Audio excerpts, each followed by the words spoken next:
दोस्तों, स्वागत है आपका अपने चैनल के टीवी स्टोरी में। आज हम लेकर आए हैं एक चतुर व्यापारी की कहानी। अगर आपको यह कहानी पसंद आए तो कृपया वीडियो को लाइक करें, चैनल को सब्सक्राइब करें और बेल आइकन को जरूर दबाएं। तो चलिए कहानी की ओर बढ़ते हैं। पुराने समय की बात है। एक छोटे से गांव में एक युवक रहता था जिसका नाम राघव था। राघव बचपन से ही बहुत होशियार और चतुर था। उसका दिमाग तेज था और वह हर परिस्थिति में अपनी समझदारी से समाधान निकाल लेता था। हालांकि उसका परिवार बहुत गरीब था, लेकिन राघव ने कभी हार नहीं मानी। उसके पिता एक छोटे किसान थे जिनकी कमाई इतनी नहीं थी कि परिवार का गुजारा आसानी से हो सके। गांव में अक्सर लोग राघव की तारीफ करते थे कि वह बड़ा होकर कुछ बड़ा करेगा, लेकिन कुछ लोग उसकी चतुराई को उसके घमंड का नाम देकर उसे नीचा दिखाने की कोशिश करते थे। राघव ने ठान लिया था कि वह अपनी मेहनत और चतुराई से कुछ ऐसा करेगा जिससे उसका नाम दूर दूर तक प्रसिद्ध हो। एक दिन गांव में मेला लगा। राघव ने देखा कि कई व्यापारी दूर दूर से आए हैं और अपने सामान बेच रहे हैं। उसने गौर किया कि लोग अनजाने में कई चीजों के लिए ज्यादा पैसे दे रहे थे, क्योंकि उन्हें चीजों की सही कीमत का अंदाजा नहीं था।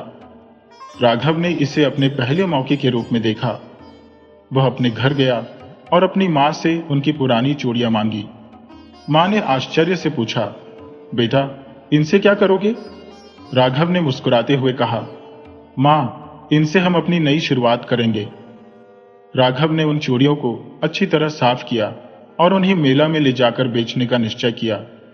लेकिन बेचने का तरीका आम नहीं था। उसने एक छोटा सा मंच बनाया और जोर जोर से आवाज लगाने लगा, आओ आओ, जादुई चूड़ियां जो पहनते ही आपकी किस्मत बदल देंगी। लोगों की भीड़ उसके पास इकट्ठा होने लगी। एक महिला ने पूछा, कैसी जादुई चूड़ियां? राघव ने बड़े आत्मविश्वास से कहा, ये चूड़ियां पहनने से आपके घर में सुख, शांति और समृद्धि आएगी। ये केवल चूड़ियां नहीं बल्कि वरदान है। लोग उसकी बातों से प्रभावित हुए और देखते ही देखते सारी चूड़ियां बिक गई। राघव ने अपनी पहली कमाई की, लेकिन उसके मन में एक बड़ा सपना पल रहा था। राघव ने सोचा कि अगर सही समझदारी और चतुराई से काम किया जाए तो वह व्यापार में बड़ा नाम कमा सकता है। उसने अपने मुनाफे का इस्तेमाल गांव में एक छोटी सी दुकान खोलने के लिए किया। शुरुआत में लोग उस पर हंसे, लेकिन धीरे धीरे उसकी दुकान चलने लगी। उसकी खासियत थी कि वह हर ग्राहक की जरूरत समझकर उन्हें सामान बेचता था। उसने लोगों का भरोसा जीतना शुरू कर दिया। वह गांव के अलावा आसपास के इलाकों में भी अपने सामान पहुंचाने लगा। एक दिन गांव में एक बड़ा व्यापारी आया जो दूर दूर तक अपने लालच और चालाकी के लिए प्रसिद्ध था। उसने राघव की दुकान देखी और सोचा, यह छोटा व्यापारी मेरे लिए खतरा बन सकता है, इसे हराना होगा। उसने राघव को धमकी दी, या तो मेरी शर्तों पर व्यापार करो या यह गांव छोड़ दो। राघव ने शांतिपूर्वक जवाब दिया, आपकी ताकत बड़ी हो सकती है, लेकिन मेरा आत्मविश्वास और ईमानदारी मेरे साथ है। देखते हैं कौन जीतता है। राघव ने एक योजना बनाई। उसने गांव के लोगों को मुफ्त में सामान देना शुरू कर दिया और साथ ही यह ऐलान किया कि जो भी ग्राहक अपनी जरूरत बताकर सामान ले जाएगा वह हमेशा के लिए उसका खास ग्राहक रहेगा। यह बात दूर दूर तक फैल गई। जल्द ही उस बड़े व्यापारी का व्यापार ठप हो गया और उसे गांव छोड़ना पड़ा। इस जीत के बाद राघव का नाम पूरे इलाके में प्रसिद्ध हो गया। उसकी चतुराई और ईमानदारी ने उसे गांव का सबसे भरोसेमंद व्यापारी बना दिया। लेकिन यह तो केवल शुरुआत थी। राघव ने तय किया कि अब वह और भी बड़े सपने पूरे करेगा। राघव की चतुराई और मेहनत की गूंज अब आसपास के गांवों तक पहुंचने लगी थी। उसने तय किया कि सिर्फ अपने गांव तक सीमित रहना सही नहीं होगा। उसने अपने मुनाफे का इस्तेमाल करके एक बैलगाड़ी खरीदी और उसमें सामान भरकर पास के गांवों में बेचने जाने लगा। राघव ने हर गांव के लोगों की जरूरतें समझने की कोशिश की। उसने देखा कि एक गांव में खेती के औजारों की कमी है, दूसरे गांव में सस्ते कपड़ों की मांग है और कहीं अच्छी गुणवत्ता के अनाज की जरूरत है। उसने अपने व्यापार को इन जरूरतों के आधार पर ढाल लिया। एक दिन राघव को पता चला कि एक बड़े गांव में मेले का आयोजन हो रहा है। वह जानता था कि मेला ऐसे मौके हैं जहां लोग अपनी जरूरत की चीजों के साथ साथ शौक की चीजें भी खरीदते हैं। उसने एक योजना बनाई।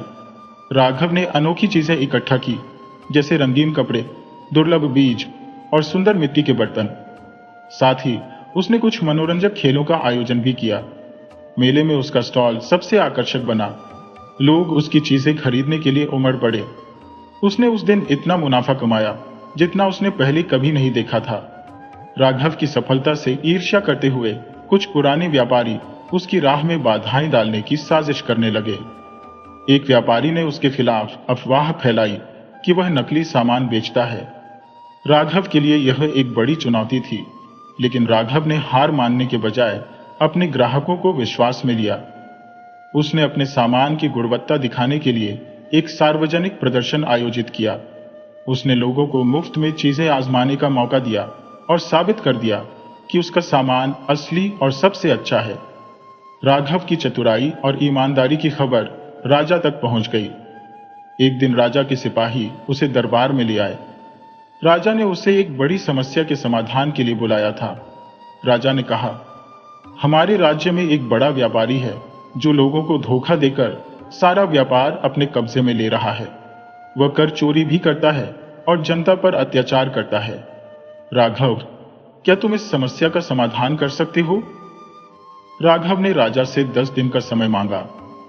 उसने उस व्यापारी के कारोबार की पूरी जानकारी जुटाई। फिर उसने एक चाल चली।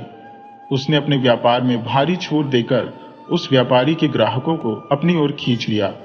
इसके साथ ही उसने राजा के अधिकारियों को उस व्यापारी की चोरी के सबूत दिए। जब वह व्यापारी पकड़ा गया तो राजा ने राघव की चतुराई की बहुत प्रशंसा की और उसे अपना विशेष सलाहकार बना लिया। अब राघव के पास राजा का समर्थन था। उसने अपने व्यापार को और भी बड़े पैमाने पर फैलाने की योजना बनाई। उसने नदियों के किनारे व्यापारिक केंद्र बनाए जहां नावों के माध्यम से सामान लाया और भेजा जा सके। उसने अपने गांव के लोगों को रोजगार दिया और उन्हें व्यापार में प्रशिक्षित किया। राघव का नाम अब केवल गांव और राज्य तक ही सीमित नहीं रहा, बल्कि पड़ोसी राज्यों तक पहुंच गया। उसकी ईमानदारी और चतुराई के किस्से हर जगह सुनाए जाते थे। राघव ने अब यह तय किया कि उसे व्यापार को एक नई दिशा देनी होगी। वह केवल सामान बेचने तक सीमित नहीं रहना चाहता था, बल्कि व्यापार के नए तरीकों को अपनाकर इसे और बड़ा बनाना चाहता था। राघव ने अपनी बढ़ती संपत्ति का उपयोग करते हुए गांव के पास एक बड़ा गोदाम बनवाया। उसने पास के किसानों और कारीगरों को एकत्र किया और उनसे कहा, तुम्हारे द्वारा बनाए गए सामान को अब मैं राज्य के हर कोने में पहुंचाऊंगा, लेकिन तुम्हें वादा करना होगा कि सामान की गुणवत्ता में कोई कमी नहीं होगी। यह पहली बार था जब गांव के लोगों को महसूस हुआ कि राघव उनके भविष्य का निर्माण कर रहा है। उसने एक व्यापारिक केंद्र भी खोला जहां व्यापारी दूर दूर से आकर अपना सामान बेच सकते थे। उसने तय किया कि हर व्यापारी से थोड़ा कर लिया जाएगा जो गांव के विकास में इस्तेमाल होगा। राघव के बढ़ते व्यापार से ईर्ष्या करते हुए कुछ बड़े व्यापारी उसके खिलाफ षड्यंत्र रचने लगे। उन्होंने सस्ती लेकिन घटिया गुणवत्ता वाले सामान बनाकर राघव के बाजार में भेजना शुरू किया। एक दिन एक किसान ने शिकायत की, राघव भैया, आपने जो बीज बेचे थे वे फसल देने के बजाय बर्बाद हो गए। राघव को तुरंत समझ में आ गया कि यह उसके खिलाफ एक साजिश है। उसने तुरंत सारे सामान को वापस मंगवाया और ग्राहकों को उनकी पूरी कीमत लौटाई। इसके साथ ही उसने यह ऐलान किया कि वह अपने गोदाम और बाजार में बेचे जाने वाले हर सामान की गुणवत्ता की खुद गारंटी देगा। राघव ने सोचा कि अब समय आ गया है कि व्यापार को और बढ़ावा दिया जाए। उसने एक भव्य व्यापारिक मेले का आयोजन किया। इस मेले में उसने न केवल अपने राज्य के व्यापारियों को, बल्कि पड़ोसी राज्यों के व्यापारियों को भी आमंत्रित किया। मेले में अनोखी चीजें दिखाई गईं, जैसे दुर्लभ मसाले, सुंदर रेशमी कपड़े, कीमती आभूषण और अनोखे मिट्टी के बर्तन। इस मेले ने राघव को व्यापार के क्षेत्र में एक नई ऊंचाई पर पहुंचा दिया। अब उसकी पहचान एक बड़े व्यापारी के रूप में होने लगी। राजा ने राघव की सफलता को देखकर उसे अपने दरबार में बुलाया। राजा ने कहा, राघव, तुमने न केवल अपना नाम कमाया है, बल्कि हमारी राज्य की अर्थव्यवस्था को भी मजबूत किया है। मैं तुम्हें राज्य का प्रधान व्यापारी घोषित करता हूं। ये राघव के जीवन का सबसे बड़ा सम्मान था। उसने राजा से विनम्रता से कहा, महाराज, यह सब संभव हुआ है क्योंकि मैंने ईमानदारी और मेहनत का मार्ग चुना है। मैं वादा करता हूं कि मैं हमेशा अपने राज्य और यहाँ के लोगों की भलाई के लिए काम करता रहूंगा। अब राघव ने अपने व्यापार को समुद्र के रास्ते तक फैलाने की योजना बनाई। उसने जहाज बनवाए और दूर देशों में व्यापार करने की शुरुआत की। उसकी टीम ने अनोखे मसाले, रत्न और कीमती धातुओं को विदेशों में बेचना शुरू किया। विदेशी व्यापारी भी राघव की ईमानदारी से प्रभावित हुए और उसे सदियों का चतुर व्यापारी कहा जाने लगा। लेकिन जैसे जैसे राघव का व्यापार बढ़ा, वैसे वैसे उसके सामने नई चुनौतियां भी उभरने लगी। समुद्री रास्तों में डाकुओं का खतरा था और कुछ देशों ने उसके व्यापारिक जहाजों पर हमला कर दिया। राघव ने इन संकटों का हल खोजने के लिए अपने भरोसेमंद सलाहकारों की मदद ली। उसने समुद्री व्यापार के लिए विशेष सुरक्षा का प्रबंध किया। उसने डाकुओं को हराने के लिए एक मजबूत टीम तैयार की और अपने जहाजों को सुरक्षित रास्तों पर चलाने की योजना बनाई। कुछ वर्षों में राघव ने व्यापार का ऐसा साम्राज्य खड़ा कर दिया जिसकी तुलना किसी से नहीं हो सकती थी। उसके बाजारों में हर तरह का सामान मिलता था। लोगों ने उसे व्यापार का सम्राट कहना शुरू कर दिया। राघव ने अब अपने व्यापार को इतनी ऊंचाई पर पहुंचा दिया था कि हर तरफ उसका नाम लिया जाता था। राजा और प्रजा दोनों उसकी चतुराई और ईमानदारी के कायल थे। लेकिन जैसे जैसे उसका व्यापार बढ़ा, वैसे वैसे नई चुनौतियां भी सामने आने लगी। राघव के व्यापार का विस्तार अब पड़ोसी राज्य तक पहुंच गया था, लेकिन वहां के व्यापारियों को यह पसंद नहीं आया कि राघव उनके बाजार पर कब्जा कर रहा है। उन्होंने राघव के व्यापारिक काफिले पर हमला करने और उसके सामान को लूटने की साजिश रची। एक दिन जब राघव का काफिला पड़ोसी राज्य में प्रवेश कर रहा था, तो डाकुओं ने उस पर धावा बोल दिया। लेकिन राघव ने पहले ही इसके लिए तैयारियां कर रखी थी। उसने अपने काफिले के साथ प्रशिक्षित सुरक्षा गार्ड तैनात किए थे। डाकू हार गए और राघव ने उनका पीछा करते हुए उनके मुख्य ठिकाने तक पहुंचकर उन्हें गिरफ्तार करवाया। राघव ने इस घटना के बाद पड़ोसी राज्य के राजा से मुलाकात की। उसने राजा को समझाया कि व्यापार में प्रतिस्पर्धा के बजाय सहयोग दोनों राज्यों के लिए फायदेमंद होगा। राघव ने कहा, अगर हमारे राज्यों के व्यापारी मिलकर काम करेंगे तो हम दुनिया के किसी भी बाजार में प्रतिस्पर्धा कर सकते हैं। राजा को राघव की बात समझ आई और उन्होंने एक व्यापारिक गठबंधन पर सहमति दी। इस गठबंधन के तहत दोनों राज्यों के व्यापारी एक दूसरे के बाजारों में बिना किसी अतिरिक्त कर के व्यापार कर सकते थे। राघव ने अपने व्यापार के साथ साथ अपने परिवार का भी पूरा ध्यान रखा। उसने अपने बेटे राजीव को व्यापार की बारीकियां सिखानी शुरू की, लेकिन राजीव को व्यापार में उतनी रुचि नहीं थी। वह कला और साहित्य में रुचि रखता था। यह बात राघव के लिए चिंता का विषय बन गई। राघव ने कहा, बेटा, व्यापार में ईमानदारी और चतुराई सबसे महत्वपूर्ण है। यह हमें केवल पैसा नहीं देता, बल्कि समाज के विकास में भी योगदान देता है। अगर तुम इसे समझोगे तो तुम्हें इसमें भी आनंद मिलेगा।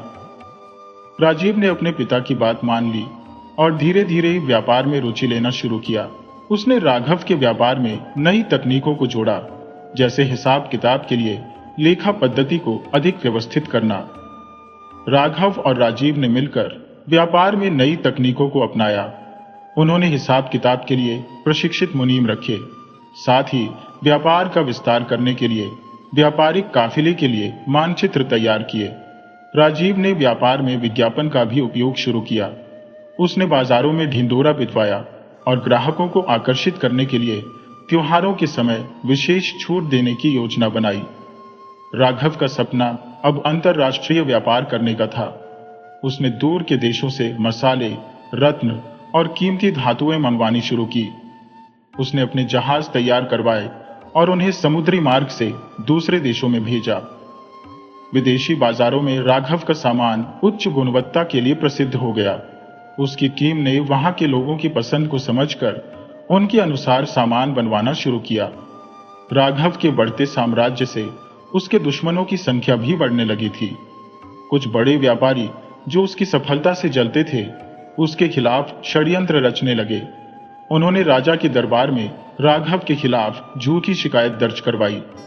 उन्होंने कहा कि राघव ने व्यापारिक कर चुकाने में धोखाधड़ी की है। राजा ने राघव को दरबार में बुलाया और सफाई मांगी। राघव ने अपने सभी व्यापारिक कागजात प्रस्तुत किए और साबित कर दिया कि वह हर कर समय पर चुका रहा है। राजा ने राघव की ईमानदारी से प्रभावित होकर षड्यंत्र करने वाले व्यापारियों को दंडित किया। राघव ने अब अपने व्यापार को इतनी ऊंचाई पर पहुंचा दिया था कि लोग उसे व्यापार का सम्राट कहने लगे थे। उसने अपने व्यापार का उपयोग सिर्फ पैसा कमाने के लिए नहीं किया, बल्कि समाज की भलाई के लिए भी किया। उसने गरीब किसानों को बिना ब्याज के कर्ज देना शुरू किया। उसने स्कूल और धर्मशालाएं बनवाई, जहां गरीब बच्चों को मुफ्त शिक्षा मिलती थी। राघव ने व्यापार से अर्जित धन का उपयोग समाज को बेहतर बनाने के लिए करना शुरू कर दिया। उसने अपने व्यापारिक साम्राज्य को एक ऐसे मंच में बदल दिया जहां केवल व्यापार ही नहीं, बल्कि समाज की उन्नति के भी नए आयाम स्थापित किए गए। राघव ने अपने गांव और आसपास के क्षेत्रों के गरीब किसानों और मजदूरों की मदद के लिए एक राहत कोष स्थापित किया। इस कोष का उद्देश्य था बीज, खाद और सिंचाई के लिए आर्थिक सहायता प्रदान करना, सूखा, बाढ़ या अकाल के समय लोगों को भोजन और धन उपलब्ध कराना, मुफ्त अस्पताल और दवाइयों का प्रबंध करना। राघव का मानना था कि समाज को सशक्त बनाने के लिए शिक्षा सबसे महत्वपूर्ण है। उसने अपने राज्य में कई स्कूल और पुस्तकालय स्थापित किए।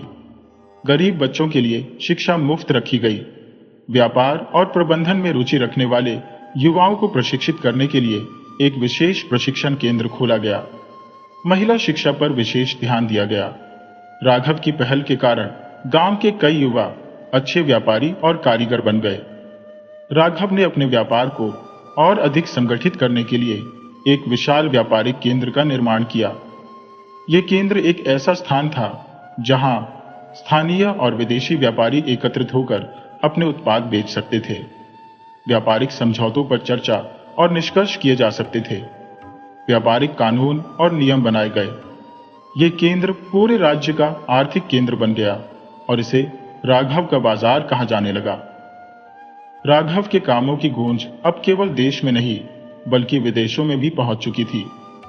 कई विदेशी व्यापारियों ने राघव के साथ साझेदारी करने में रुचि दिखाई। एक दिन एक विदेशी व्यापारी जिसका नाम अलेक्जेंडर था, राघव के पास आया और कहा, मैंने सुना है कि आप सबसे चतुर और ईमानदार व्यापारी हैं। मैं आपके साथ व्यापार करना चाहता हूं। राघव ने अलेक्जेंडर का स्वागत किया और उसके साथ मसाले और रेशमी कपड़ों के व्यापार का समझौता किया। इस साझेदारी ने राघव के साम्राज्य को और ऊंचाइयों तक पहुंचा दिया। राघव के व्यापारिक साम्राज्य में सब कुछ ठीक चल रहा था, लेकिन एक बार फिर कुछ ईर्ष्यालु लोगों ने उसके खिलाफ षड्यंत्र रचा। इस बार यह षड्यंत्र उसके सबसे करीबी सहयोगी समर ने किया। समर ने व्यापारिक दस्तावेजों में हेरफेर करके राघव को आर्थिक रूप से नुकसान पहुंचाने की कोशिश की। राघव को जब इस बात का पता चला तो उसने शांति और धैर्य से काम लिया। उसने समर को बुलाकर कहा, समर, मैं तुम्हारे विश्वासघात से दुखी हूं, लेकिन मैं तुम्हें सुधारने का एक और मौका देना चाहता हूं। समर ने अपनी गलती मान ली और राघव से माफी मांगी। राघव ने उसे माफ कर दिया और उसे सिखाया कि ईमानदारी से ही लंबी सफलता मिलती है। राघव अब वृद्ध हो चुके थे। उन्होंने व्यापार की सारी जिम्मेदारियां अपने बेटे राजीव को सौंप दी, लेकिन वह अपनी विरासत को एक नई दिशा देना चाहते थे। उन्होंने अपने जीवन के अंतिम वर्षों में धर्म, समाज और शिक्षा के क्षेत्र में काम किया। राघव ने तीर्थयात्रियों के लिए एक विशाल धर्मशाला का निर्माण करवाया। यह धर्मशाला न केवल ठहरने के लिए थी, बल्कि यहां मुफ्त भोजन और चिकित्सा सुविधाएं भी उपलब्ध थी। राघव के योगदान के कारण लोग उसे केवल एक व्यापारी नहीं, बल्कि एक मसीहा मानने लगे। उसका नाम हर घर में श्रद्धा से लिया जाता था। एक दिन जब राघव गहरी नींद में थे, उन्होंने इस दुनिया को अलविदा कह दिया।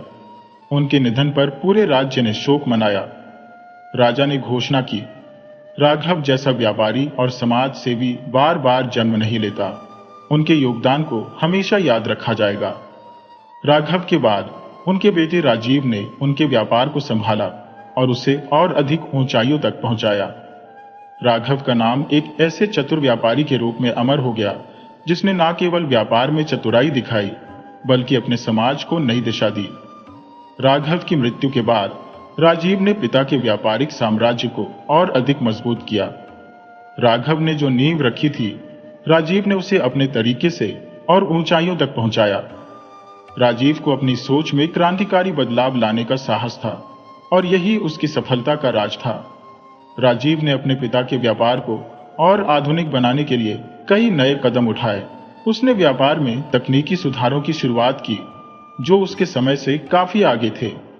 राजीव ने अपने व्यापार को डिजिटल प्लेटफॉर्म पर लाने का निर्णय लिया। उस समय यह एक अनोखी और साहसी पहल थी, लेकिन राजीव का आत्मविश्वास मजबूत था। उसने एक वेबसाइट बनाई जहां ग्राहक बिना बाजार आए सीधे सामान मंगवा सकते थे। इसके लिए उन्होंने खास तकनीकी टीम बनाई जो सॉफ्टवेयर और डिजिटल मार्केटिंग पर काम करती थी। राजीव ने आपूर्ति श्रृंखला को और भी व्यवस्थित बनाने के लिए स्वचालन प्रणाली लागू की। इससे माल की डिलीवरी तेज और सटीक हो गई और ग्राहकों का विश्वास और बढ़ा। राजीव ने वैश्विक व्यापार में कदम रखने का विचार किया। उसने विभिन्न देशों से संपर्क किया और नए व्यापारिक समझौतों की शुरुआत की। उसने यूरोप, अफ्रीका और मध्य पूर्व के देशों में व्यापार बढ़ाया, जिससे राघव का साम्राज्य वैश्विक स्तर पर स्थापित हुआ। राजीव ने अपने पिता की तरह समाज की सेवा में भी कदम बढ़ाए। उसने कुछ खास पहल की जिनसे लोगों का जीवन बदल गया। राजीव ने पिता द्वारा स्थापित स्कूलों और अस्पतालों का विस्तार किया। उन्होंने गांव-गांव में स्वास्थ्य शिविर आयोजित किए, जहां गरीब लोगों को मुफ्त इलाज मिलता था। उन्होंने नई शिक्षा योजनाओं को लागू किया, जिससे ग्रामीण इलाकों में बच्चों को गुणवत्तापूर्ण शिक्षा मिल सकी। राजीव ने महिलाओं को सशक्त बनाने के लिए कई योजनाएं शुरू की। उसने विशेष रूप से ग्रामीण क्षेत्रों में महिलाओं के लिए प्रशिक्षण केंद्र स्थापित किए, जहां उन्हें सिलाई, बुनाई और अन्य हस्तशिल्प में कौशल प्रदान किया जाता था। राजीव ने महिलाओं के लिए विशेष आरण योजनाएं बनाई ताकि वे अपना छोटा व्यवसाय शुरू कर सकें। राजीव ने व्यापार में नई तकनीकों के कारण कई नए रोजगार के अवसर उत्पन्न किए। उसने युवाओं के लिए विशेष प्रशिक्षण कार्यक्रम शुरू किए, जिसमें उन्हें व्यापारिक और तकनीकी कौशल सिखाए जाते थे। राजीव के नेतृत्व में राघव का व्यापार साम्राज्य अब पूरी दुनिया में प्रसिद्ध हो गया था। उसे विभिन्न देशों से सम्मान मिलने लगे। राजीव को कई देशों से व्यापार और समाज सेवा के लिए उत्कृष्टता पुरस्कार मिला।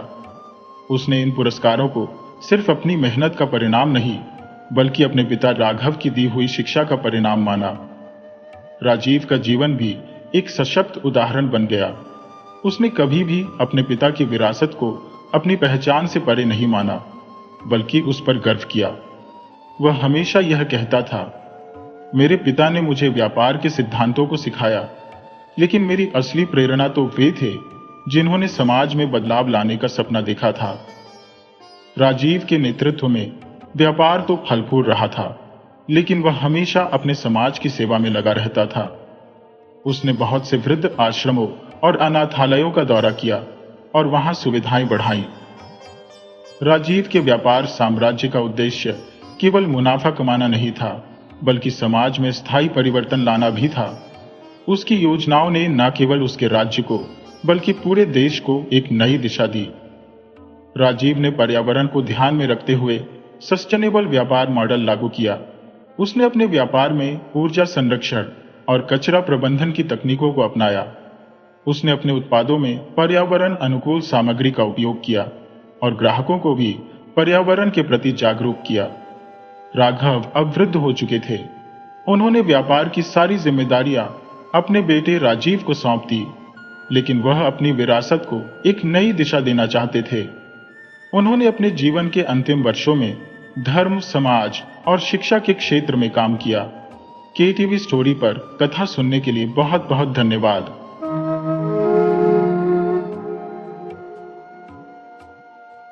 इस दुनिया में अगर सबसे बुरी बात है तो वह है हमारी गरीबी। ये गरीबी ना हमें जीने देती है और ना हमें मरने देती है। गरीबी की वजह से न जाने कितने लोग रात को भूखे सो जाते हैं और भूख और बेबसी के सिवा कुछ नहीं मिलता। दोस्तों, गरीबी की वजह से अपने सपनों का टूटना और संघर्षों की अटूट दास्तान वह सच्चाई है जो भूख, बेरोजगारी और बेबसी के अंधेरे में लाखों जिंदगियों को अधोगति में धकेल देती है। गरीबी का हर दिन एक परीक्षा है, जहां ना तो उनके पास साधन है और न समाज की सहानुभूति। यह शब्द हमें इंसानियत, सामाजिक जिम्मेदारी और बदलाव की ओर देखने का मौका देते हैं। तो चलिए दोस्तों, हम कहानी की ओर बढ़ते हैं। दोस्तों, कहानी बहुत ही रोमांचक और दिलचस्प है, तो कहानी को अंत तक जरूर सुनिए। और अगर कहानी पसंद आए तो हमारे वीडियो को लाइक करें और चैनल को सब्सक्राइब जरूर करें। तो चलिए दोस्तों, अब कहानी की ओर चलते हैं। रात का सन्नाटा था। ठंडी हवाओं की सिहरन और टूटे हुए छप्पर से टपकते पानी की बूंदें बस एक ही बात कह रही थी, गरीबी, गरीबी और सिर्फ गरीबी। मिट्टी की दीवारों वाले उस छोटे से घर में, जहां भूख और बेबसी के सिवा कुछ नहीं था, वहां रहती थीं दो बहनें, घोड़ी और कुसुम। वे एक दूसरे का सहारा बनी बैठी थी। भारत के हृदय में स्थित एक छोटा सा गांव आनंदपुरा अपनी प्राकृतिक सुंदरता के लिए जाना जाता था।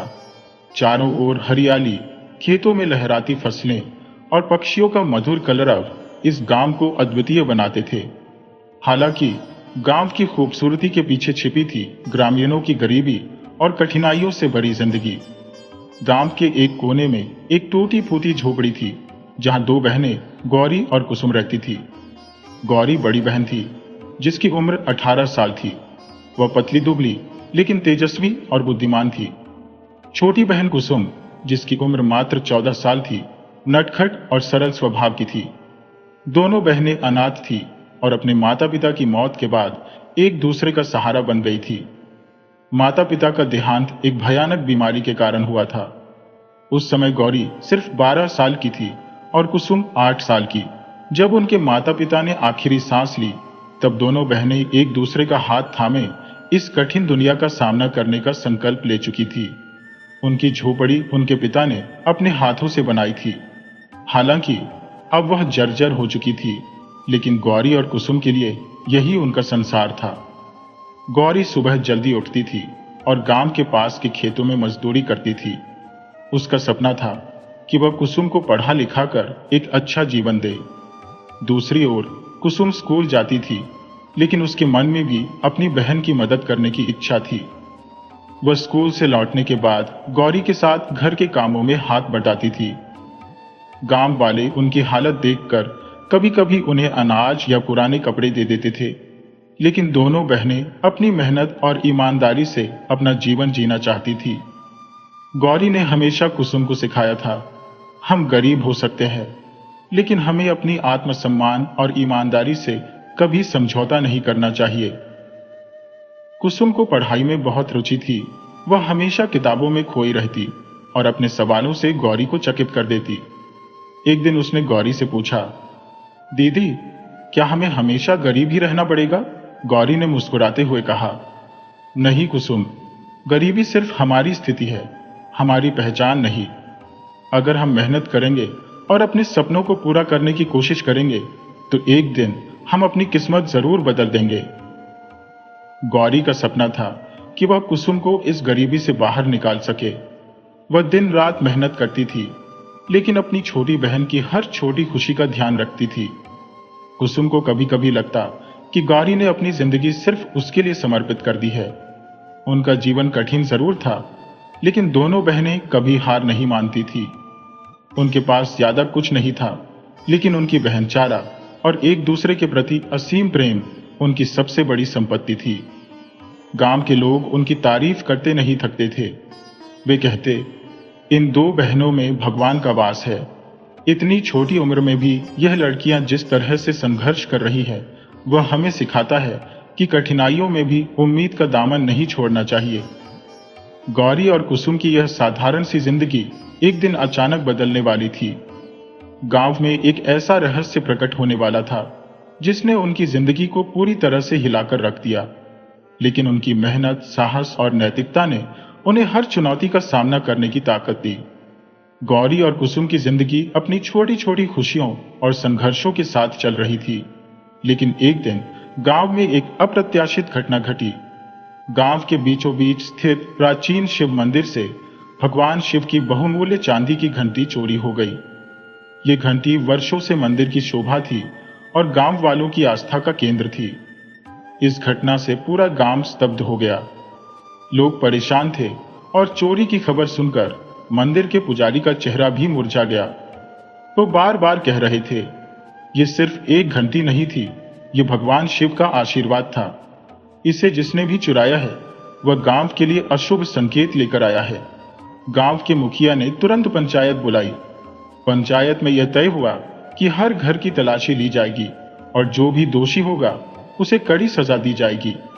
हालांकि गांव के लोग एक दूसरे पर शक नहीं करना चाहते थे, लेकिन यह घटना इतनी गंभीर थी कि हर कोई भय और संदेह में घिर गया। गौरी और कुसुम के घर भी पंचायत के आदेशानुसार तलाशी ली गई। हालांकि उनके पास चोरी जैसा कुछ नहीं था, फिर भी कुछ लोगों ने उन्हें संदेह की नजर से देखा। उनके करीबी के कारण कुछ लोगों को लगा कि शायद उन्होंने यह चोरी की हो ताकि अपनी स्थिति सुधार सके। जब एक पड़ोसी ने सीधे तौर पर गौरी पर आरोप लगाया तो कुसुम को गुस्सा आ गया। वह तुरंत बोली, हम गरीब हैं, लेकिन नहीं, हमारी गरीबी हमारी ईमानदारी को नहीं बदल सकती। गौरी ने कुसुम को शांत किया और कहा, हमें किसी को अपनी सच्चाई साबित करने की जरूरत नहीं। जो सत्य है वह एक दिन खुद सामने आएगा। लेकिन यह घटना दोनों बहनों के लिए बेहद अपमानजनक थी। उन्होंने तय किया कि वे इस चोरी के रहस्य का पता लगाकर अपनी सच्चाई और गांव की खोई हुई आस्था को बहाल करेंगी। गौरी और कुसुम ने चोरी के बारे में अधिक जानने के लिए गांव के लोगों से बात करना शुरू किया। उन्होंने मंदिर के पुजारी से भी मुलाकात की। पुजारी ने बताया कि घंटी को आखिरी बार शाम की आरती के बाद देखा गया था। अगली सुबह जब मंदिर का द्वार खुला तो वह गायब थी। गौरी ने मंदिर के आसपास की जगह का ध्यानपूर्वक निरीक्षण किया। उसे मंदिर के पिछवाड़े कुछ अजीब से निशान मिले, जैसे कोई भारी वस्तु खींची गई हो। उसने कुसुम से कहा, यह निशान हमें कहीं ना कहीं जरूर लेकर जाएंगे।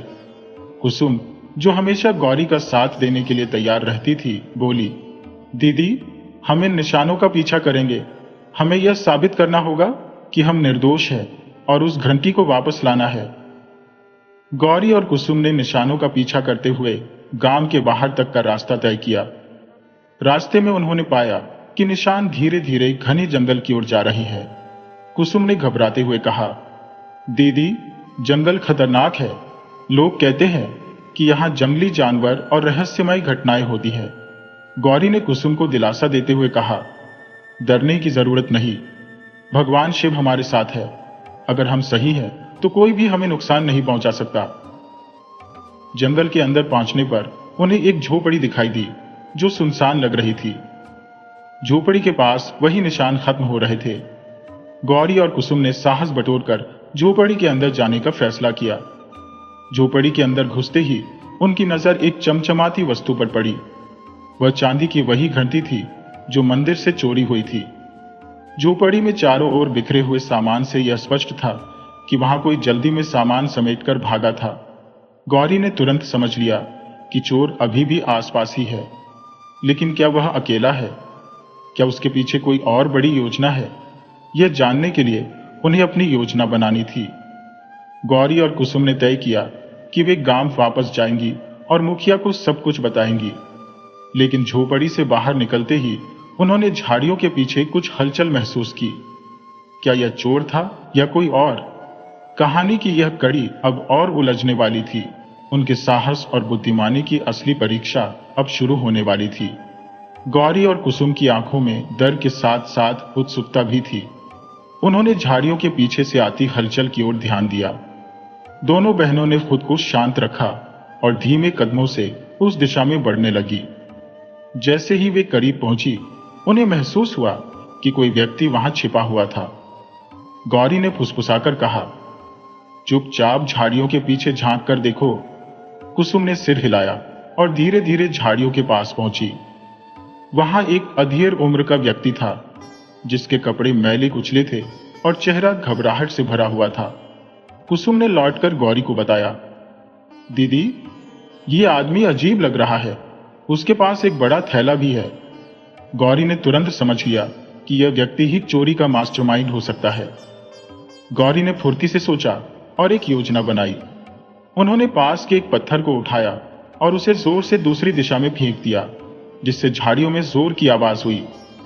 जैसे ही वह आदमी उस आवाज की ओर देखने के लिए उठा, गौरी और कुसुम ने तुरंत झोपड़ी में रखी चांदी की घंटी उठा ली और वहां से भाग निकली। गौरी और कुसुम ने घंटी को अपने कपड़े में लपेट लिया ताकि उसकी आवाज से कोई उनका पीछा ना कर सके। जंगल घना था, रास्ता अनजान था, लेकिन उनके दिल में हौसला था। कुसुम ने थकी हुई आवाज में कहा, दीदी, क्या हम सही में यहां से बाहर निकल पाएंगे? गौरी ने मुस्कुराते हुए कहा, डरने की जरूरत नहीं। अगर हमारे इरादे मजबूत हैं तो कोई भी चुनौती हमें रोक नहीं सकती।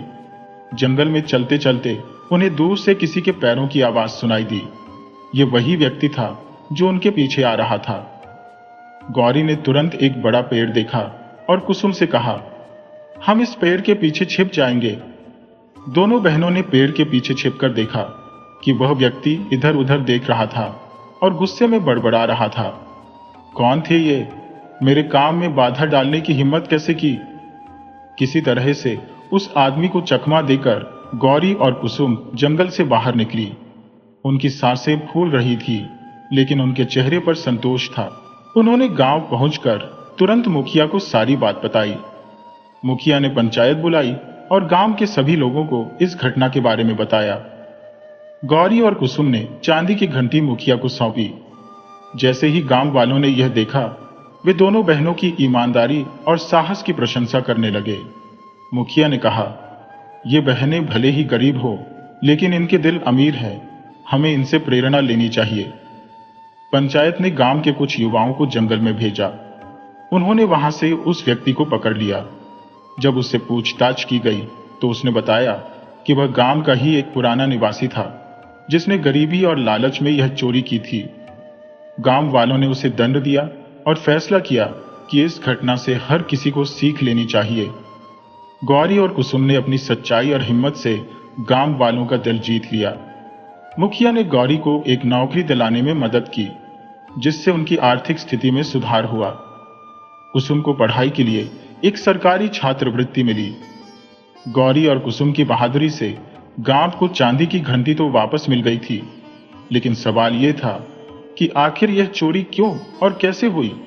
पकड़े गए व्यक्ति ने पंचायत में अपनी बात स्वीकार की, लेकिन उसकी बातों से कुछ और बड़े रहस्य सामने आने वाले थे। पंचायत में मुखिया ने आरोपी से सख्ती से पूछा, तूने मंदिर से घंटी क्यों चुराई? ये गांव के लिए पवित्र चीज है।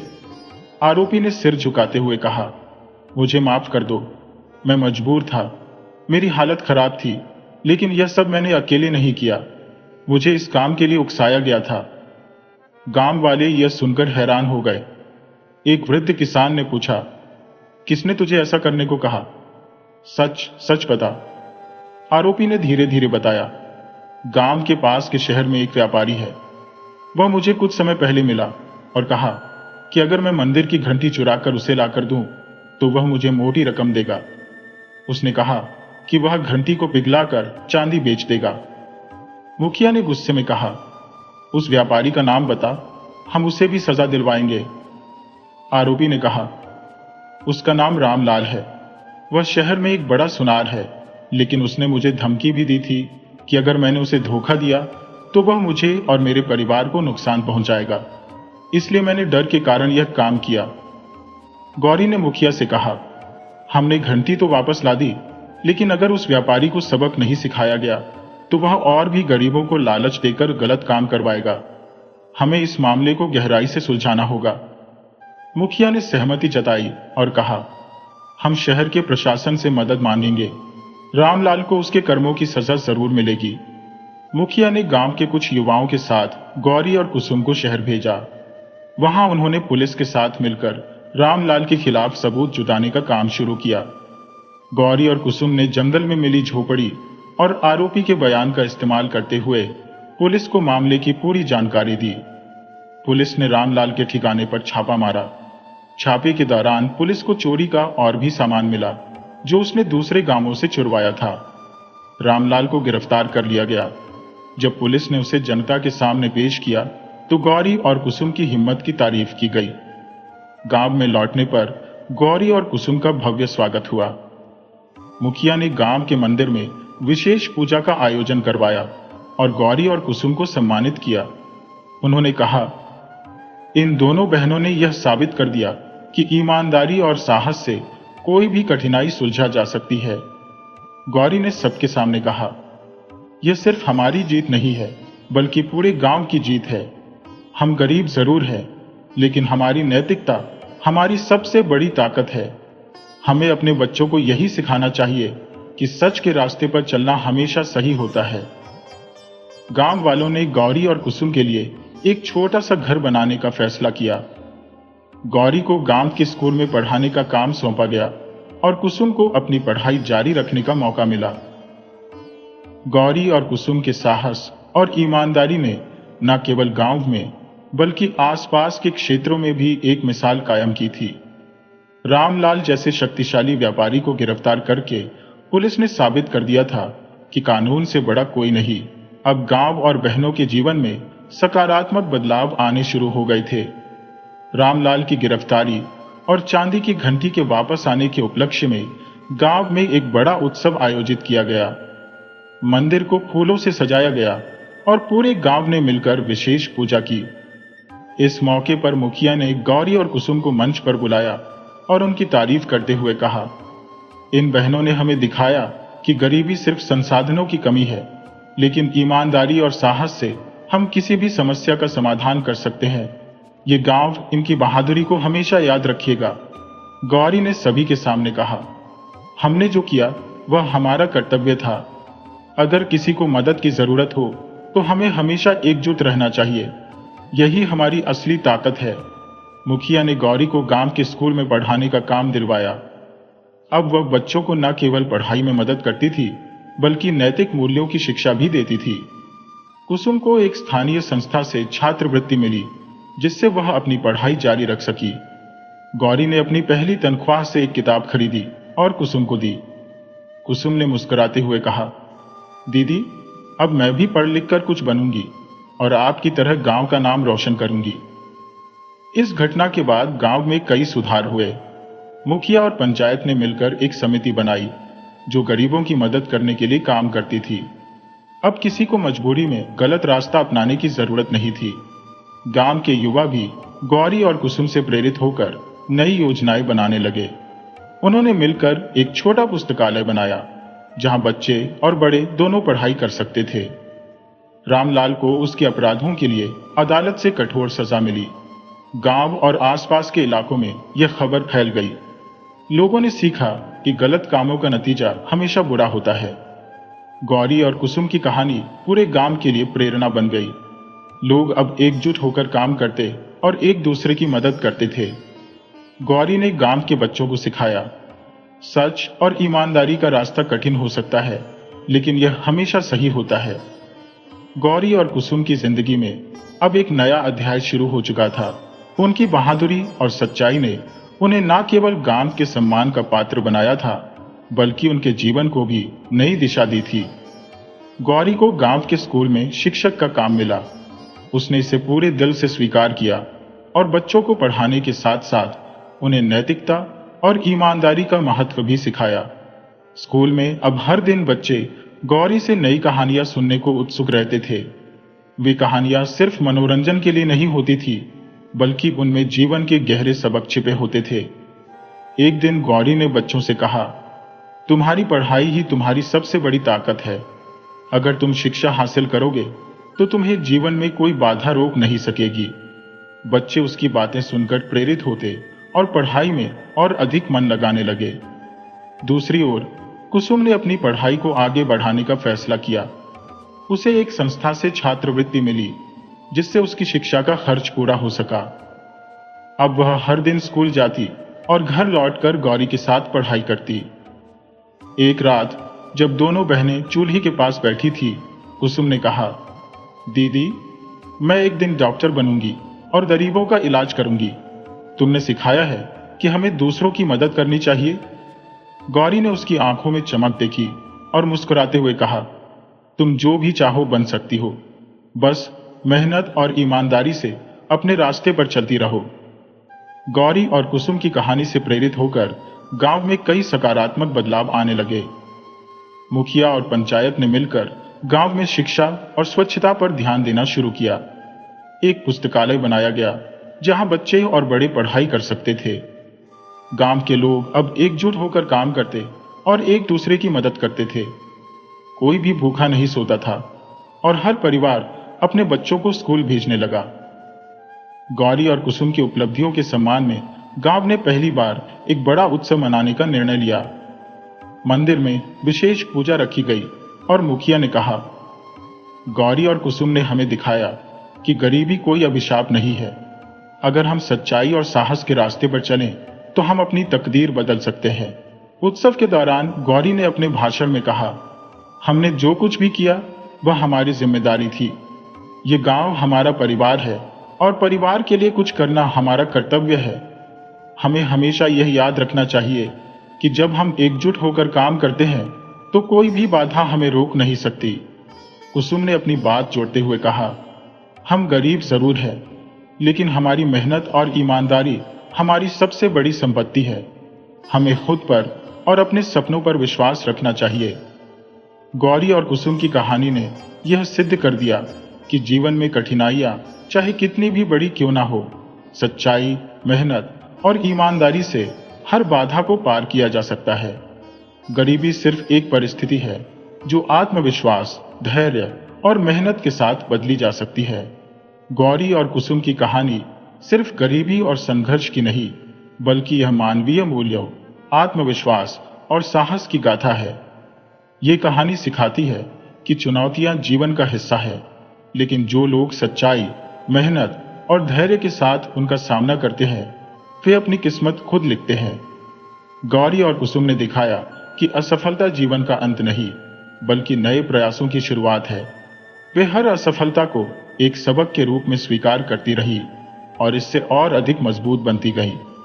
यह सिखाता है कि जीवन में असफलताएं हमें नई दृष्टि और अनुभव देती है, जिससे हम और बेहतर कर सकते हैं। दोनों बहनों ने यह भी साबित किया कि परिवार का साथ और प्यार जीवन की सबसे बड़ी ताकत है। उनकी एकजुटता और एक दूसरे के प्रति समर्पण ने उन्हें हर मुश्किल का सामना करने में सक्षम बनाया। यह कहानी हमें याद दिलाती है कि परिवार के रिश्ते हमें मानसिक और भावनात्मक रूप से मजबूत बनाते हैं। गौरी और कुसुम ने न केवल अपने जीवन को बेहतर बनाया, बल्कि अपने गांव के लोगों की भी मदद की। यह दिखाता है कि सच्ची खुशी केवल अपनी समस्याओं को हल करने में नहीं, बल्कि दूसरों के जीवन को बेहतर बनाने में भी है। दोनों बहनों ने यह भी सिखाया कि सपनों को साकार करने के लिए साहस, दृष्टिकोण और निरंतरता जरूरी है। उनके प्रयासों ने यह साबित कर दिया कि अगर हम अपने सपनों के लिए पूरी लगन और ईमानदारी से काम करें, तो कोई भी बाधा हमें रोक नहीं सकती।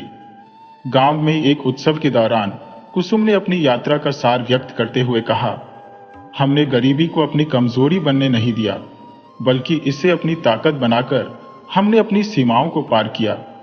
हर व्यक्ति के पास वह ताकत है जो उसे दुनिया में बदलाव लाने के काबिल बनाती है। गरीबी कोई अभिशाप नहीं, बल्कि वह अवसर है जो हमें यह सिखाती है कि जीवन की असली खुशी भौतिक चीजों में नहीं, बल्कि आत्मनिर्भरता और सच्चाई में है। गौरी और कुसुम की कोशिशों ने पूरे गांव को शिक्षा और समानता की राह पर ला दिया। उनके द्वारा खोला गया स्कूल न केवल बच्चों को पढ़ा रहा था, बल्कि बड़ों के लिए भी एक प्रेरणा बन गया।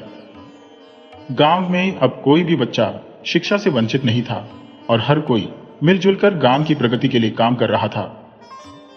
इस कहानी का सबसे बड़ा संदेश यह है कि जीवन में मुश्किलें हमें केवल और मजबूत बनाती हैं। सच्चाई, मेहनत और आत्मविश्वास से हर चुनौती को पार किया जा सकता है। गौरी और कुसुम की यह प्रेरणादायक कहानी हर व्यक्ति को यह सिखाती है कि सपनों की राह मुश्किल हो सकती है, लेकिन जो दिल में सच्चाई और हाथों में मेहनत का सहारा लेते हैं, वे अपने सपनों को हकीकत में बदल सकते हैं। अपने डर को हिम्मत से और अपनी गरीबी को मेहनत से हराएं।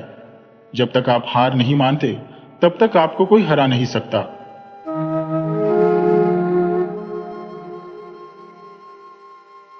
निशा एक अत्यंत मनोहारी 17 वर्षीय कन्या थी। उसके पिता सेना में तैनात थे। जब वह 17 की हुई, तब उसके पिता का स्थानांतरण जयपुर हुआ। जयपुर में जहाज मोहल्ले में उन्होंने एक किराए का आवास लिया।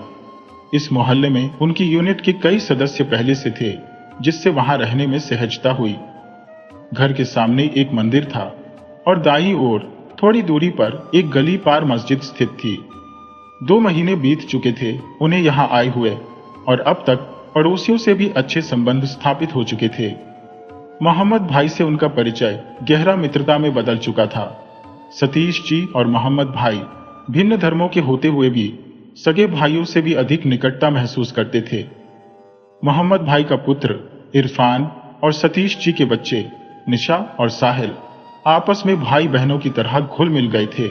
एक शाम जब निशा, साहिल और इरफान खेलते खेलते सामने के उस रहस्यमयी घर में जा पहुंचे, जो बाकी घरों से कुछ भिन्न और डरावना प्रतीत होता था। मोहल्ले में ऐसी चर्चाएं थी कि उस घर में एक जिन का वास है, जिसके चलते कोई भी उस ओर जाने का साहस नहीं करता था। जब सतीश जी अपने परिवार के साथ यहां आए थे, तब मोहम्मद भाई ने उन्हें इस घर के बारे में चेतावनी दी थी।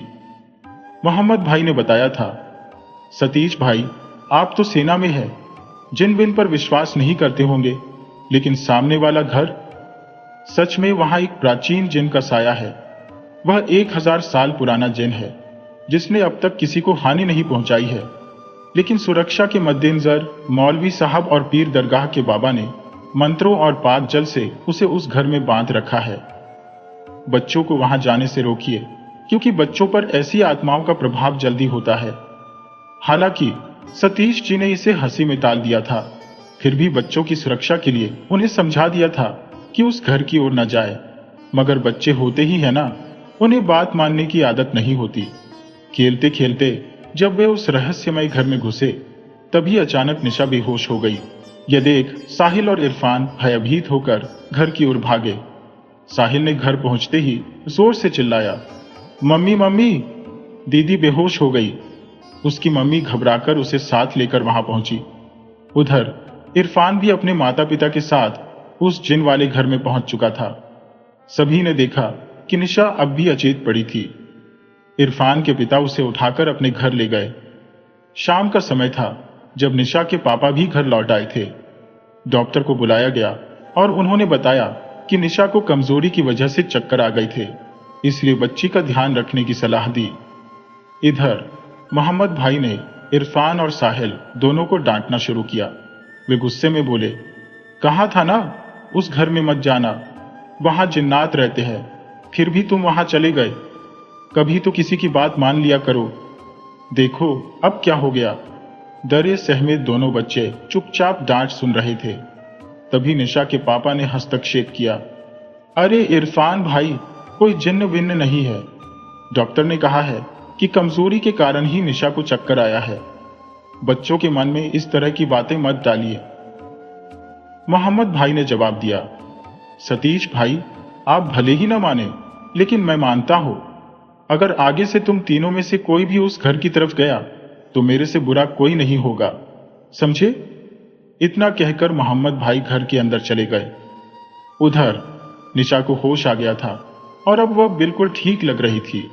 निशा की मां ने पूछा, निशा बेटा तुम ठीक हो ना? निशा ने जवाब दिया, हाँ मां, मैं ठीक हूं। लेकिन आप सब यहां मोहम्मद अंकल के घर में क्यों बैठे हैं? उसके पापा ने जवाब दिया, कुछ नहीं बेटा, खेलते खेलते तुम बेहोश हो गई थी तो हम तुम्हें यहां ले आए। अब चलो घर चलते हैं, आज हम सब पिज्जा खाएंगे। निशा की मां ने निशा की शर्ट की ओर देखा और पूछा, ये तुम्हारी शर्ट के बटन को क्या फंसा हुआ है? निशा ने जवाब दिया, मां, जब मैं उस घर में खेलने गई थी तो दरवाजे पर बहुत से धागे बंधे हुए थे। अचानक से मेरा शर्ट का बटन उनमें अटक गया। शायद बटन छुड़ाने के दौरान धागा टूटकर बटन के साथ रह गया होगा।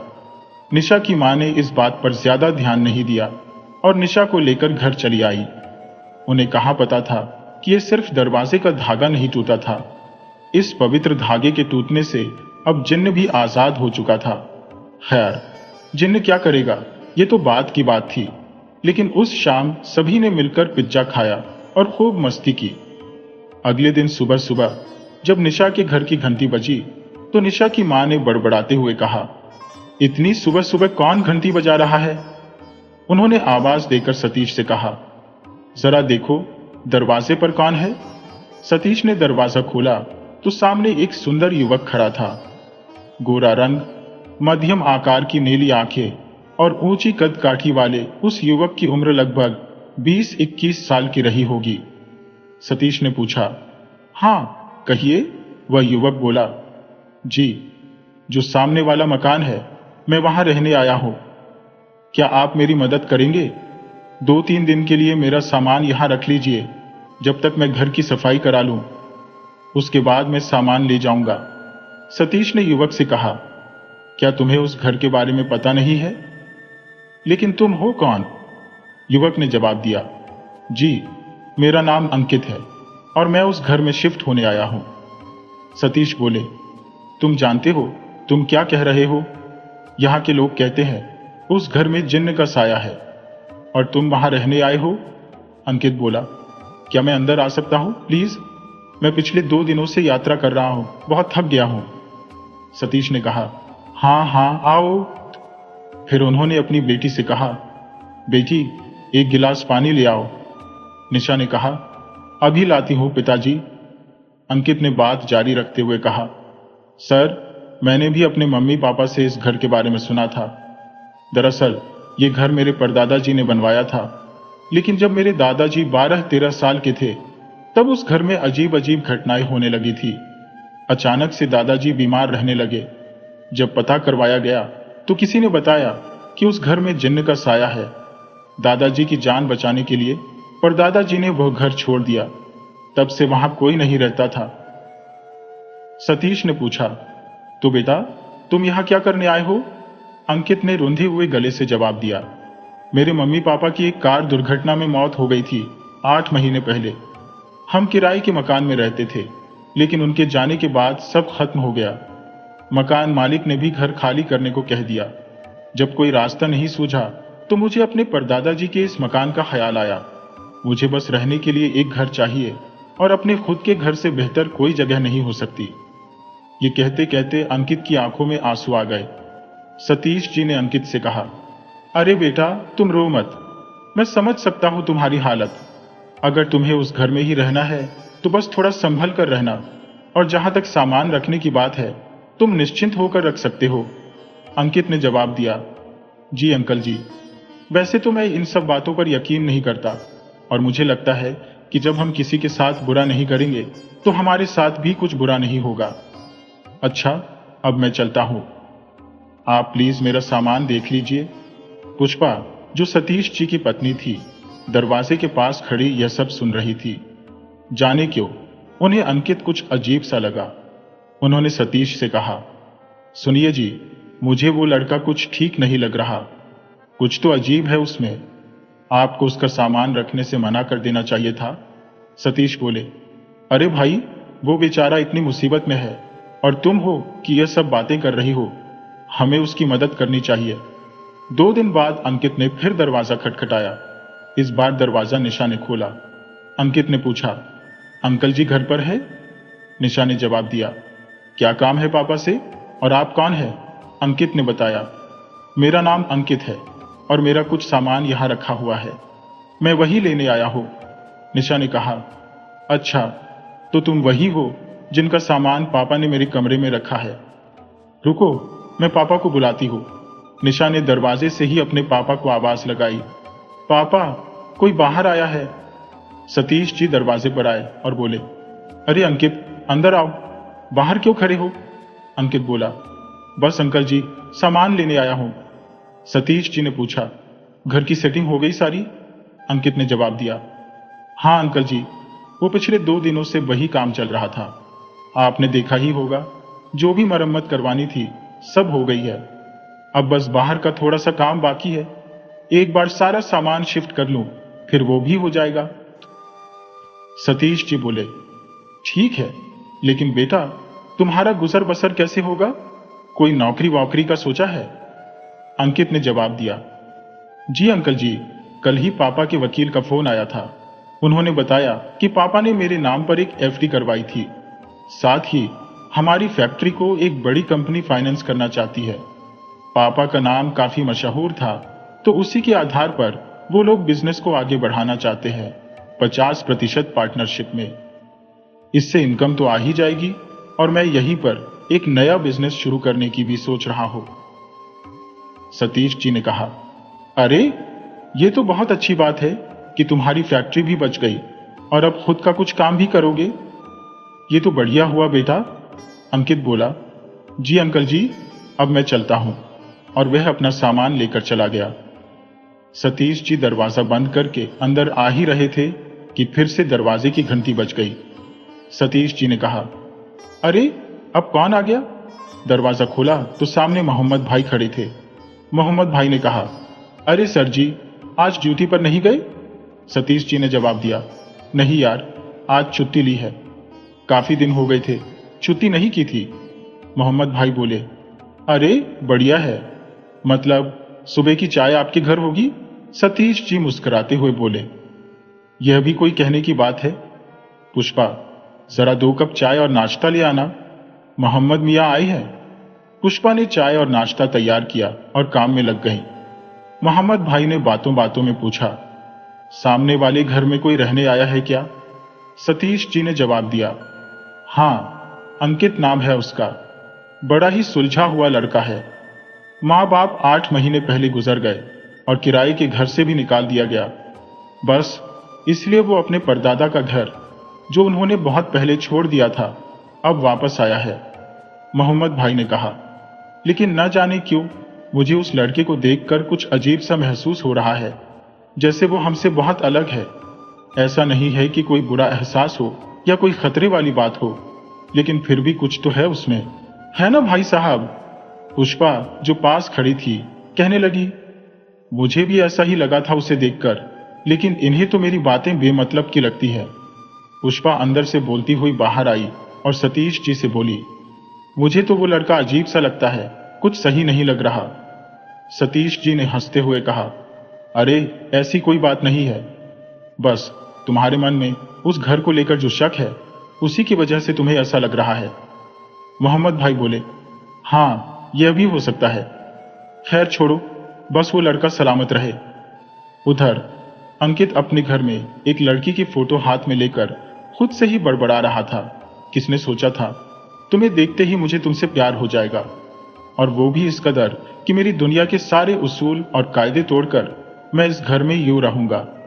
पहले भी था इस घर में, लेकिन एक कैदी की तरह। पर तुम्हारी वजह से आज मैं आजाद हूं। अगर तुम्हारी कमीज की बटन से वो पाक धागा नहीं टूटता तो मैं आजाद नहीं होता।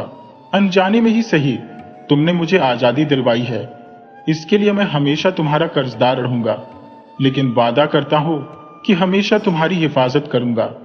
अंकित के चेहरे पर एक अजीब सी मुस्कान थी। उसने फोटो को देखते हुए कहा, निशा, तुमसे मुझे प्यार हो गया है। मुझे पता है कि एक इंसान और एक जिन का प्यार मुमकिन नहीं हो सकता, पर मैं इसे मुमकिन बनाकर ही रहूंगा। बिना किसी जबरदस्ती के, बिना किसी जादू के, मैं तुम्हें अपनी मोहब्बत से अपना बनाऊंगा। तुम्हारे लिए तो मेरी जान भी हाजिर है। अंकित एक जिन्न था, लेकिन उसने कभी किसी इंसान को नुकसान नहीं पहुंचाया था, बल्कि जब से वो आजाद हुआ था तब से उसने लोगों की मदद ही की थी।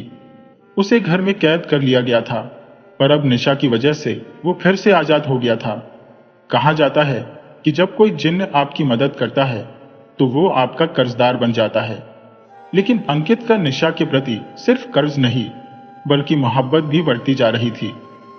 अब 1 साल हो चला था और मोहल्ले में भी अंकित की सबसे जान पहचान हो गई थी। सतीश और मोहम्मद भी अब उसे अपनी फैमिली की तरह मानने लगे थे। अंकित का सभी के घर आना जाना था, और चूंकि वो अकेला रहता था तो सब उसका ख्याल भी रखते थे। इसी बीच अंकित और निशा का मिलना जुलना भी बढ़ गया था। अंकित तो पहले से ही निशा से मोहब्बत करता था और शायद अब निशा भी उसे पसंद करने लगी थी। निशा की उम्र ही ऐसी थी, 17-18 साल की। इस उम्र में अक्सर दिल में अलग अलग तरह के भावनात्मक बदलाव होते हैं। पहले तो निशा को अंकित पसंद नहीं आता था, लेकिन धीरे धीरे वो उसे पसंद करने लगी थी। अंकित की हल्की नीली आंखें उसे बहुत पसंद थी। दोनों का प्यार अब गहरा होता जा रहा था और वे दोनों अब अक्सर साथ घूमने फिरने लगे थे।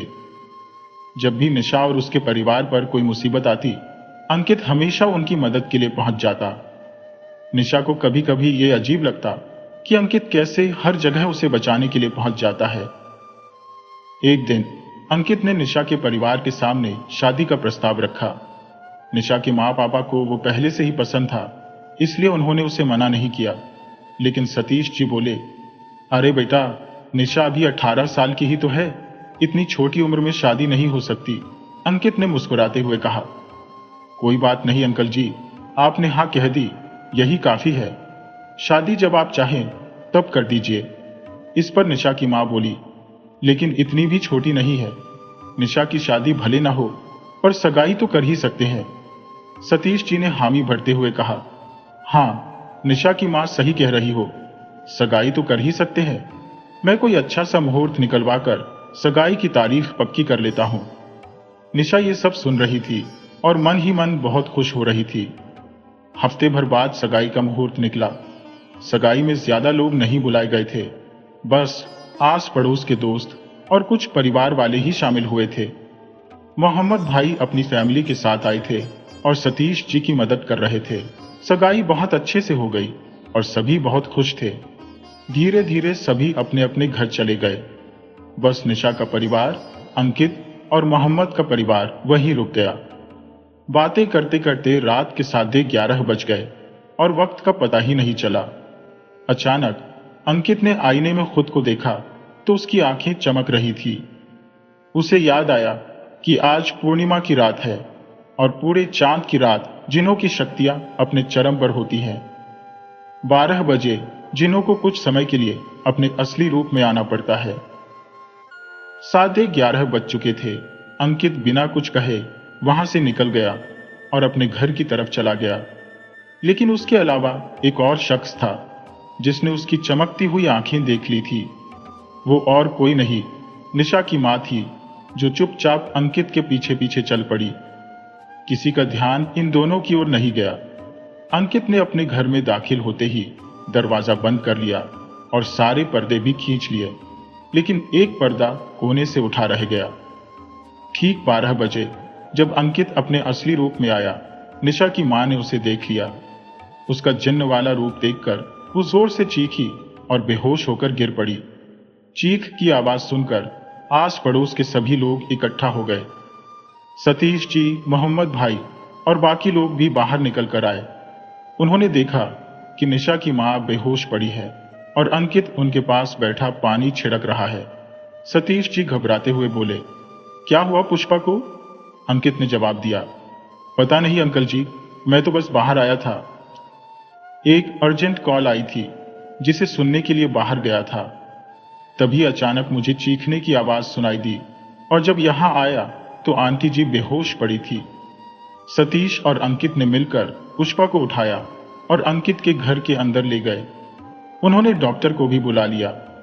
डॉक्टर ने जांच के बाद कहा, यह किसी शॉक की वजह से बेहोश हुई है। चिंता की कोई बात नहीं है। मैंने इन्हें नींद का इंजेक्शन दिया है, सुबह तक होश आ जाएगा। रात भर सभी वहीं रुक गए। सुबह होते ही पुष्पा को होश आ गया। निशा अपनी मां के पास बैठी थी और बोली, मम्मी, आप अब ठीक हो? सतीश जी ने भी पुष्पा के पास बैठते हुए कहा, तुम ठीक हो ना? कल अचानक क्या हुआ था तुम्हें? पुष्पा डरी हुई अंकित की ओर देखती है और जैसे ही कुछ कहने वाली होती है, अंकित अपने जादू से पुष्पा की कल रात की सारी यादें मिटा देता है। अब उसे कुछ याद नहीं रहता कि उसने अंकित को जिन्न बनते हुए देखा था। सतीश जी फिर से पूछते हैं, बताओ तो, क्या हुआ था कल रात? पुष्पा ने थोड़ा असमंजस में कहा, पता नहीं, मुझे कुछ याद नहीं आ रहा। हम सब बातें कर रहे थे और उसके बाद क्या हुआ कुछ समझ नहीं आ रहा। सतीश जी बोले, कोई बात नहीं, ज्यादा सोचो मत। आराम करो। इसके बाद सब कुछ फिर से सामान्य हो गया और सभी अपने अपने घर चले गए। ऐसे ही 2 साल बीत गए और अंकित की असली पहचान अभी भी सबसे छुपी हुई थी। लेकिन एक दिन मोहम्मद भाई के घर एक बाबा आए। बाबा का चेहरा बेहद शांत और रूहानी था। मोहम्मद भाई ने सतीश जी और उनके परिवार को भी बुलाया बाबा से मिलने के लिए, और अंकित को भी। मोहम्मद भाई ने सतीश जी से कहा, सतीश भाई, ये बाबा हमारे गांव के रहने वाले हैं। हमारे गांव में एक बहुत पुरानी दरगाह है पीर बाबा की। बाबा वहीं रहते हैं और वर्षों से पीर बाबा की सेवा करते आ रहे हैं। जब हम छोटे थे और गांव में रहते थे तो बाबा से मिलने मजार पर जाया करते थे। आजकल किसी काम से शहर आए थे तो मुझसे मिलने आ गए। सोचा आपसे भी मिलवाता चलूं। सभी ने बाबा को प्रणाम किया। तभी मोहम्मद भाई बोले, अरे अंकित नहीं आया अभी तक, उसे भी बाबा से मिलवा देते। सतीश जी ने कहा, हाँ उसे तो फोन कर दिया था, आता ही होगा। तभी अंकित दरवाजे पर आ गया। सतीश ने दरवाजे की तरफ देखा और कहा, अंकित आ गया। अंकित जैसे ही अंदर आया, बाबा को देखकर उसके चेहरे पर एक अजीब सी परेशानी छा गई। बाबा ने भी उसे देखते ही पहचान लिया कि वह इंसान नहीं बल्कि कुछ और है। मोहम्मद ने अंकित की पहचान बाबा से कराई। ये सतीश भाई का होने वाला दामाद है। अंकित ने बाबा को घूर कर देखा और बिना कुछ बोले घर से बाहर जाने लगा। तभी बाबा ने गुस्से भरी आवाज में कहा, रुको। बाबा की आवाज में गुस्सा सुनकर सभी लोग थोड़े परेशान हो गए। मोहम्मद भाई ने पूछा, क्या हुआ बाबा? बाबा ने कहा, कुछ नहीं, तुम सब यहां से जाओ, मुझे इस लड़के से अकेले में बात करनी है। मोहम्मद भाई ने हिचकिचाते हुए कहा, लेकिन बाबा। बाबा ने फिर से कहा ना, सभी बाहर जाओ, और जब तक मैं न कहूं कोई अंदर नहीं आएगा। सभी लोग बाहर चले गए। अब घर के अंदर सिर्फ बाबा और अंकित रह गए थे। बाबा ने अंकित की तरफ देखते हुए कहा, तू इंसानों के बीच क्या कर रहा है? देख, मैं जानता हूं तू एक जिन्न है, इंसान नहीं। बता, क्या मकसद है तेरा? और मैंने सुना है कि तू उस लड़की से शादी करने वाला है। जानता है ना, एक जिन्न और इंसान का मिलन क्या मतलब रखता है? अंकित ने कहा, बाबा, मेरा कोई गलत मकसद नहीं है। मैं उस लड़की से सच्चा प्यार करता हूं। मैं पिछले 13 सालों से उस घर में कैद था, बिना किसी गलती के। मैंने कभी किसी को नुकसान नहीं पहुंचाया, फिर भी मुझे कैद कर दिया गया। उस लड़की ने मुझे आजाद किया और मैं उसका कर्जदार हूं। मैंने वादा किया है कि हमेशा उसकी हिफाजत करूंगा। आप भी जानते हैं कि जिन्न अपना वादा अधूरा नहीं छोड़ते। बाबा ने गंभीर होते हुए कहा, देख, मैं जानता हूं तू एक नेक दिल जिन्न है, इसलिए तेरे से बात कर रहा हूं, वरना अब तक तुझे राख में मिला चुका होता। लेकिन तू ये नहीं समझता कि एक जिन्न और इंसान का मिलन अल्लाह के बनाए नियमों के खिलाफ है। अंकित ने दृढ़ता से कहा, बाबा, आप चाहे तो मुझे अभी राख में मिला सकते हैं, लेकिन उस लड़की को मैं नहीं छोड़ सकता। उसकी हिफाजत का वादा किया है मैंने, और उससे सच्चा प्यार करता हूं। मुझे पता है कि जिन्हों की दुनिया के नियम इस प्यार को मंजूर नहीं करते, लेकिन जो भी सजा होगी मैं मंजूर करूंगा।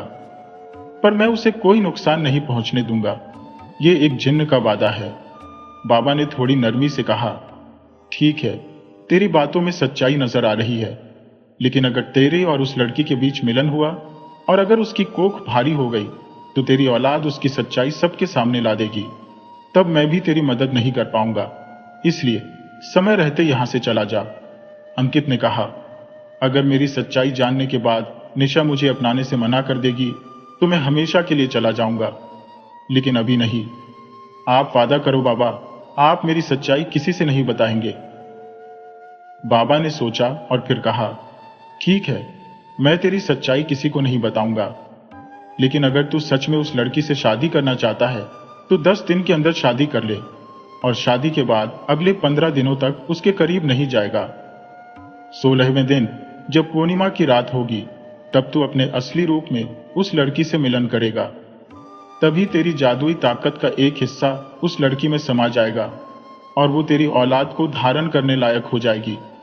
अगर तू ये सब कर पाया तो तेरा बच्चा इंसानों जैसा होगा और उसमें जिन्न के गुण नहीं होंगे। इसके बाद तेरी सच्चाई कोई नहीं जान पाएगा। लेकिन अगर तू जो मैंने कहा वो नहीं कर पाया तो तेरी औलाद में जिन्न की शक्तियां होंगी और वो तेजी से बढ़ेगा। 9 महीने की जगह 5 महीने में ही इस दुनिया में आ जाएगा। ख्याल रखना, 25 दिन बाद पूर्णिमा की रात ही मिलन होना चाहिए। ये मौका 11 सालों में एक बार आता है। अगर इस बार चूक गया तो फिर अगले 11 साल बाद मिलेगा। अगर तू जिंदगी भर उस लड़की के साथ रहना चाहता है बिना अपनी सच्चाई सामने लाए तो यही वक्त है। उधर बाहर सभी लोग परेशान थे कि बाबा ने अंकित को अकेले में क्यों बुलाया। ऐसी क्या बात हो गई जो बाबा अकेले में अंकित से बात कर रहे थे। बाबा ने थोड़ी देर बाद सभी को अंदर बुलाया। इससे पहले कि कोई कुछ पूछता उन्होंने खुद ही कहना शुरू कर दिया, अंकित एक बहुत अच्छा लड़का है, बस मुझे इसके आसपास किसी अनजान ताकत का आभास हुआ था, इसलिए मैंने इसकी नजर उतारने के लिए इसे अकेले में बुलाया था। अगर मैं ये सब पहले बता देता तो नजर उतारने में वो ताकत रुकावट डाल सकती थी, इसलिए बिना किसी को बताए ये करना जरूरी था। बाबा की बातें सुनकर सभी मान गए और फिर बाबा ने कहा, अगर हो सके तो इन दोनों बच्चों की शादी अगले 10 दिनों के अंदर ही करवा दो, इससे बहुत अच्छा होगा। इतना कहकर बाबा वहां से चले गए। सतीश जी थोड़े झल्लाते हुए बोले, अरे ये कैसे हो सकता है, ऐसे अचानक 10 दिनों में शादी करवा दें? निशा अभी सिर्फ 19 साल की है, इतनी जल्दी शादी कैसे करवा सकते हैं? और बाबा बस कहकर चले गए कि शादी करवाओ। मोहम्मद भाई समझाने लगे, सतीश भाई, बाबा बहुत बड़े ज्ञानी है, उनकी शक्तियों को मैंने खुद देखा है, उन्होंने कभी किसी का बुरा नहीं सोचा।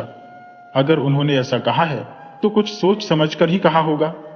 सतीश जी ने कुछ सोचते हुए कहा, लेकिन निशा अभी छोटी है, मुझे नहीं लगता कि वो अभी शादी के लिए तैयार होगी। पुष्पा बोली, एक बार उससे पूछ लेते हैं, क्या कहती है? वैसे भी शादी अब हो या 2 साल बाद, करनी तो अंकित से ही है, और अगर बाबा ने कहा है तो कुछ अच्छा सोचकर ही कहा होगा। मोहम्मद भाई ने हामी भरते हुए कहा, हाँ सतीश भाई, बाबा कुछ भी बिना मतलब के नहीं कहते, बाकी आपकी मर्जी है। सतीश जी ने अंकित की तरफ देखा और कहा, अंकित तुम्हें क्या लगता है? अंकित ने विनम्रता से कहा, अंकल जी, जैसा आप सब तय करेंगे मुझे वही मंजूर होगा। अगर आप निशा की आगे की पढ़ाई की चिंता कर रहे हैं तो शादी के बाद भी मैं उसे पढ़ाई से मना नहीं करूंगा। मेरा काम भी अब अच्छा चल पड़ा है तो उसकी सारी जरूरतें पूरी कर सकता हो। अगर आप और निशा की मर्जी हो तो ही आप शादी के लिए सोचिएगा, मुझे कोई जल्दी नहीं है। हालांकि अंकित ने यह बात कह दी थी, लेकिन अंदर ही अंदर वो भी चाहता था कि इन 10 दिनों में शादी हो जाए। मोहम्मद भाई फिर से बोले, सतीश भाई, शादी अब करो या 2 साल बाद, करनी तो है ही, और वैसे भी निशा कोई दूर नहीं जा रही, सामने वाली घर में ही तो जा रही है। सतीश जी ने हामी भरते हुए कहा, हाँ ये बात तो तुम ठीक कह रहे हो, एक बार निशा से भी पूछ लेते हैं। सतीश जी ने निशा को बुलाकर कहा, बेटा तुम बताओ, तुम्हारी क्या मर्जी है? निशा ने थोड़ी झिझकते हुए कहा, पापा मैं क्या बोलूं, जैसा आप सबको सही लगे वैसा ही कीजिए। लेकिन मन ही मन वो भी यही चाह रही थी कि उसकी शादी जल्द से जल्द हो जाए। वो भी अब इंतजार नहीं कर पा रही थी कि कब उसकी शादी अंकित से हो और दोनों साथ रह सके। सतीश जी बोले, ठीक है, अगर तुम सबको सही लगता है तो मैं हमारे पंडित जी से बात करके देखता हूं। जब तक पंडित जी से बात नहीं हो जाती तब तक कुछ नहीं करेंगे। सतीश जी ने पंडित जी को फोन किया और सारी बात बताई। उन्होंने कहा, पंडित जी अब आप बताइए क्या किया जाए? पंडित जी ने जवाब दिया, देखो बेटा, बाबा जी बहुत ज्ञानी होंगे, उन्होंने जो 10 दिन का समय बताया है वो बहुत शुभ है। इन 10 दिनों में ऐसा संयोग बन रहा है जो सालों में एक बार ही आता है। अगर इन 10 दिनों में शादी होती है तो जिंदगी में हमेशा खुशियां भरी रहेंगी। सतीश जी ने थोड़ी चिंता जाहिर करते हुए कहा, लेकिन पंडित जी, निशा तो अभी 19 साल की है। पंडित जी ने समझाया, बेटा शादी कब होनी है ये हमारे हाथ में नहीं है, सब ऊपर वाले के हाथ में है, और निशा की कुंडली में भी कम उम्र का ही योग बन रहा है। वैसे भी ये 10 दिनों का शुभ योग 11-12 साल बाद ही फिर से बनेगा। मैं तो कहता हूं शादी करवा दो। बाकी तुम्हारी मर्जी। सतीश जी ने पंडित जी से बात खत्म करते हुए कहा। ठीक है पंडित जी, नमस्ते। उधर घर में पुष्पा ने पूछा, सुनिए जी, पंडित जी ने क्या कहा? सतीश जी ने कहा, वो भी यही कह रहे हैं कि सालों बाद यह मुहूर्त आया है। अगर आने वाले 10 दिनों में शादी हो गई तो बहुत ही शुभ होगा। मोहम्मद भाई मुस्कुराते हुए बोले, देखा भाई, मैंने कहा था ना, बाबा कुछ भी बिना मतलब के नहीं कहते। अब चलो शादी की तैयारियां शुरू करो। सतीश जी ने सिर हिलाते हुए कहा, हाँ भाई, मैं भी यूं ही परेशान हो रहा था। वैसे भी हमारी बेटी कहाँ दूर जा रही है, सामने वाले घर में ही तो जा रही है। सतीश जी भावुक होते हुए निशा के सिर पर प्यार से हाथ फेरते हैं और कहते हैं, मेरी बेटी इतनी बड़ी हो गई, उसकी शादी हो रही है और पता भी नहीं चला। निशा भी अपने पापा के गले लग जाती है और दोनों की आंखों में आंसू आ जाते हैं। नीचे खड़े सभी लोग भावुक हो जाते हैं। खुशी के आंसू जो हर माता पिता की आंखों में अपनी बेटी की विदाई के वक्त आ ही जाते हैं। अंकित ने भी चैन की सांस ली। आखिरकार उसकी मोहब्बत उसे मिलने वाली थी। निशा ने अंकित की तरफ देखा और अंकित ने उसकी तरफ। दोनों की आंखों में खुशी की चमक थी। वे दोनों अब जल्द ही एक हो जाने वाले थे, वो भी कानूनी और सामाजिक रूप से। अंकित ने निशा को इशारे से बुलाया और ऊपर के कमरे में चला गया। निशा भी सबकी नजरें चुराकर धीरे धीरे उसके पीछे पीछे चली गई। नीचे सभी शादी की तैयारियों में व्यस्त थे। ऊपर निशा और अंकित एक दूसरे के सामने खड़े थे। निशा अंकित को देखकर अचानक शर्मा गई और अपना चेहरा दूसरी ओर मोड़ लिया। अंकित उसके पास आकर मुस्कुराते हुए बोला, अरे निशा, तुम इतना क्यों शर्मा रही हो? निशा शर्माते हुए बोली, क्योंकि अब हम पति पत्नी बनने जा रहे हैं। अंकित ने उसकी ओर देखते हुए कहा, तुम नहीं जानती निशा, कब से मैं इस दिन का इंतजार कर रहा हूं। अगर मेरा बस चलता तो कब की तुमसे शादी कर ली होती। बहुत प्यार करता हूं तुमसे निशा। तुम्हें नहीं पता कि मैंने अपनी दुनिया के सारे नियम, सारे कायदे तोड़कर तुमसे प्यार किया है। निशा थोड़ी हैरान होकर हंसते हुए बोली, अपनी दुनिया के नियम? मतलब तुम एलियन हो? और जोर से हंसने लगी। हंसते हुए वो बेहद खूबसूरत लग रही थी। अंकित उसे देखते हुए कहता है, तुम्हारी यह हंसी मुझे बहुत पसंद है। तभी अचानक निशा ने अंकित को धक्का देकर पीछे कर दिया। अंकित हक्का बक्का होकर बोला, अरे क्या हुआ, इतनी जोर से क्यों धक्का दिया? निशा थोड़ा घबराई हुई आवाज में बोली, तुम्हारी आंखें क्यों चमक रही थी?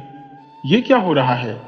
निशा की घबराहट देखकर अंकित को बाबा की बात याद आई कि पूरे चांद की रात से पहले वो निशा के करीब नहीं आ सकता। उसने जल्दी से जवाब देते हुए कहा, अरे तुमने नोटिस किया? मैं तो तुम्हें बताने वाला था कि मैंने नए कॉन्टैक्ट लेंस लिए हैं, बस उन्हें पहनकर चेक कर रहा था। शायद लाइट की वजह से वो थोड़ा ज्यादा चमक रहे थे। मैंने भी पहले ध्यान नहीं दिया, लेकिन अब समझ आया। अंकित ने यह कहानी बनाकर निशा को समझाने की कोशिश की और निशा उसकी बातों में आ भी गई। इधर नीचे शादी की तैयारियां जोर शोर से चल रही थी। दिन बीतते गए और वो खास दिन भी आ गया जिस दिन उनकी शादी होनी थी। मंडप में अंकित बड़ी बेसब्री से निशा का इंतजार कर रहा था। जब निशा लाल जोड़े में सजी संवरी मंडप में आई तो वो ऐसी लग रही थी मानो चांद का टुकड़ा जमीन पर उतर आया हो। उसकी माँ उसकी सुंदरता की तारीफें करते नहीं थक रही थी और पापा बस नम आंखों से अपनी बेटी को निहार रहे थे। निशा ने अंकित के पास आकर बैठते हुए एक नजर उसे देखा और दोनों मुस्कुरा दिए। शादी की सभी रस्में विधिवत पूरी हो गईं। विदाई का समय आया तो निशा की माँ, पापा, मोहम्मद भाई और पूरा परिवार नम आंखों से उसे विदा कर रहे थे। हालांकि वो सामने वाले घर ही जा रही थी, लेकिन बेटी की विदाई हर माता पिता के लिए भावुक पल होता है। विदाई के बाद निशा और अंकित अपने नए घर की ओर चले गए। वहां पहुंचते ही दोनों घर के अंदर गए और निशा अपने कमरे में बैठी सोचने लगी। वह थोड़ी नर्वस थी, सोच रही थी, आज वेडिंग नाइट है, बस थोड़ा रिलैक्स कर लो, सब ठीक होगा। अंकित भी उसके पास आकर बैठ गया और दोनों ने एक दूसरे की आंखों में देखकर एक नई जिंदगी की शुरुआत की उम्मीद में मुस्कुराते हुए हाथ थाम लिया। निशा अपने आप से ही बातें कर रही थी, मैं इतना नर्वस क्यों हो रही हूँ? मुझे तो खुश होना चाहिए कि मेरी शादी मेरी पसंद के इंसान से हो रही है। तभी अंकित कमरे में आता है। उसे देखकर निशा फिर से नर्वस हो जाती है। अंकित मुस्कुराते हुए कहता है, तुम सारी रस्मों और तैयारियों में थक गई हो। तुम थोड़ा आराम कर लो और सो जाओ, मैं भी चेंज कर लेता हूँ। इतना कहकर अंकित निशा के माथे को प्यार से चूमता है और कपड़े बदलने चला जाता है। थोड़ी देर बाद जब अंकित बाहर आता है तो देखता है कि निशा ने अभी तक कपड़े नहीं बदले। वह हंसते हुए कहता है, अरे निशा, तुमने अभी तक चेंज नहीं किया? निशा हल्की मुस्कान के साथ जवाब देती है, क्या बताऊं, सारा सामान तो मम्मी वाले घर में रह गया, यहां पहनने को कुछ भी नहीं है। अंकित सिर खुजलाते हुए कहता है, अरे सॉरी, ये तो मैं बिल्कुल भूल ही गया। लेकिन 2 महीने पहले मैंने तुम्हारे लिए एक नाइट ड्रेस खरीदी थी, मुझे बहुत पसंद आई थी। निशा मुस्कुराते हुए पूछती है, अच्छा, लेकिन कैसी ड्रेस है? अंकित थोड़ा झिझकते हुए कहता है, वो थोड़ी मतलब नहीं, काफी छोटी है, तुम खुद ही देख लो। अंकित नाइट ड्रेस लेकर आता है। निशा उसे देखकर हंसते हुए कहती है, ये क्या है? ये तो शुरू होने से पहले ही खत्म हो गई। लेकिन कोई बात नहीं, अब हम एक है ना। ऐसा कहकर निशा ड्रेस पहनने चली जाती है। जब निशा बाहर आती है तो अंकित उसकी तरफ देखता रह जाता है। निशा भी उसके इस आकर्षण को महसूस करती है। दोनों धीरे धीरे एक दूसरे के पास आते हैं, लेकिन जैसे ही अंकित निशा के करीब जाने लगता है, उसे बाबा की बात याद आ जाती है। वह अचानक रुक जाता है और पीछे हट जाता है। निशा थोड़ी हैरान होकर पूछती है, क्या हुआ अंकित? अंकित झूठ मूठ कहते हुए जवाब देता है, कुछ नहीं, बस माँ पापा से बात करते समय एक रस्म के बारे में सुना था। हमारे घर में शादी के 15 दिनों तक दूल्हा और दुल्हन एक दूसरे के करीब नहीं आ सकते। निशा थोड़ी चौंकते हुए कहती है, ऐसी रस्म मैंने तो कभी नहीं सुना। अंकित कहता है, मुझे भी नहीं पता था, माँ से ही सुना। ये रस्म इसलिए होती है ताकि लड़के और लड़की की आने वाली संतान बुरी शक्तियों से बच सकें। निशा थोड़ी गंभीर होकर कहती है, अच्छा, अगर माँ ने कहा है तो कुछ तो वजह होगी। वैसे भी हर परिवार की अपनी अपनी रस्में होती है। कोई बात नहीं, वेडिंग नाइट तो 15 दिनों बाद भी मनाई जा सकती है। निशा की इस बात पर अंकित मुस्कुराते हुए कहता है, अरे वाह, तुम तो बहुत समझदार हो गई हो। अच्छा, अब तुम सो जाओ, बहुत थक गई हो। वैसे भी कहीं मेरा इरादा न बदल जाए और 15 दिन का इंतजार न कर पाऊं। ऐसा कहकर अंकित निशा को छेड़ता है और दोनों हंसने लगते हैं। आधी रात बीत चुकी थी। अंकित, जो असल में एक जिन्न था, को रात के समय अपनी नमाज अदा करनी होती थी। वो चुपचाप दूसरे कमरे में जाकर नमाज पढ़ने चला गया। इधर निशा की अचानक नींद खुल जाती है। वह देखती है कि अंकित कमरे में नहीं है और बाहर से कुछ अजीब सी आवाजें आ रही है। थोड़ी डरी हुई निशा उठकर उन आवाजों की तरफ बढ़ती है। उसे लगता है कि आवाजें दूसरे कमरे से आ रही है। वह हिम्मत जुटाकर धीरे धीरे उस कमरे की तरफ बढ़ती है। जैसे ही दरवाजा खोलने को होती है, किसी का हाथ उसके कंधे पर आ जाता है। निशा घबरा जाती है और बिना मुड़े जोर से चिल्लाने लगती है, भूत, भूत। अचानक पीछे से आवाज आती है, निशा, क्या हुआ? कौन सा भूत? क्यों चिल्ला रही हो? निशा रुक जाती है और पीछे मुड़कर देखती है कि अंकित खड़ा है। उसे देखते ही निशा तुरंत उसके गले लग जाती है और रोने लगती है। वह रोते रोते कहती है, अंकित, तुम कहां चले गए थे? मैं बहुत डर गई थी। अंकित उसे प्यार से संभालते हुए कहता है, अरे बाबा, मैं तो बस किचन में कुछ खाने चला गया था। भूख लग रही थी, लेकिन तुम कब जागी और उस कमरे की तरफ क्यों जा रही थी? निशा थोड़ा सहमी हुई कहती है, मुझे उस कमरे से कुछ अजीब सी आवाजें आ रही थी। मुझे लगा तुम हो, इसलिए। अंकित हंसते हुए कहता है, तुम पागल हो गई हो, उस कमरे में कोई नहीं है। चलो अब जाकर अपने रूम में सो जाओ। निशा कमरे की तरफ चली जाती है और अंकित राहत की सांस लेते हुए उस कमरे का दरवाजा बंद कर देता है। अंकित और निशा के बीच 15 दिन का समय धीरे धीरे बीत जाता है। आज वो दिन आ गया था जब पूरा चांद आसमान में चमक रहा था। निशा बेसब्री से इंतजार कर रही थी कि कब वो और अंकित करीब आ सके, लेकिन अंकित उसे छेड़ते हुए कहता है, अभी थोड़ी देर और बाकी है।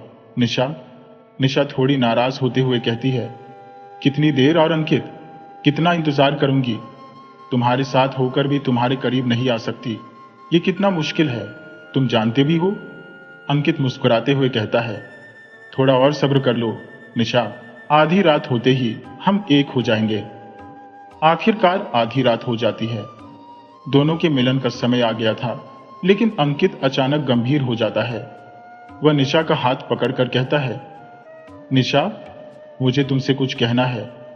एक सच है जो तुम्हें बताना चाहता हूं। निशा उसे उत्सुकता से देखती है और कहती है, हाँ बोलो ना अंकित। अंकित की आवाज थोड़ी भारी हो जाती है।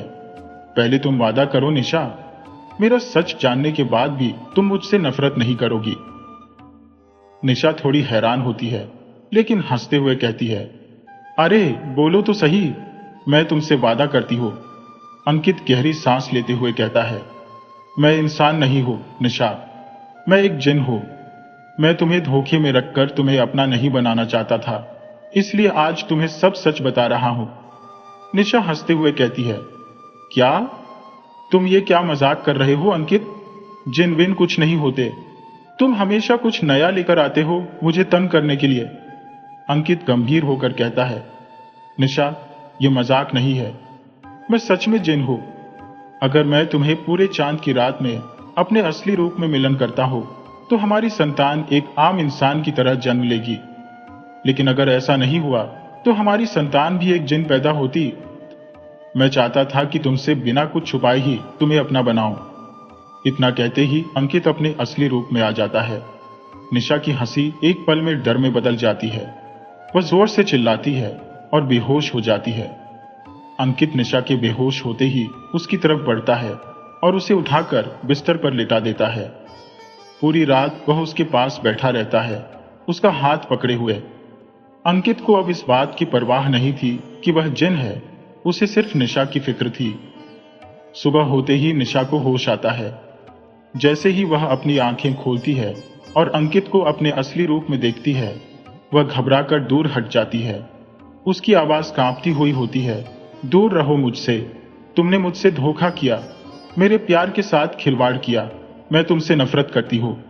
अंकित उसकी बात सुनकर दुखी हो जाता है और कहता है, मुझे माफ कर दो निशा, मैं जानता हूं मैंने तुम्हारा भरोसा तोड़ा है, तुम जो भी सजा दोगी मैं उसे कबूल कर लूंगा।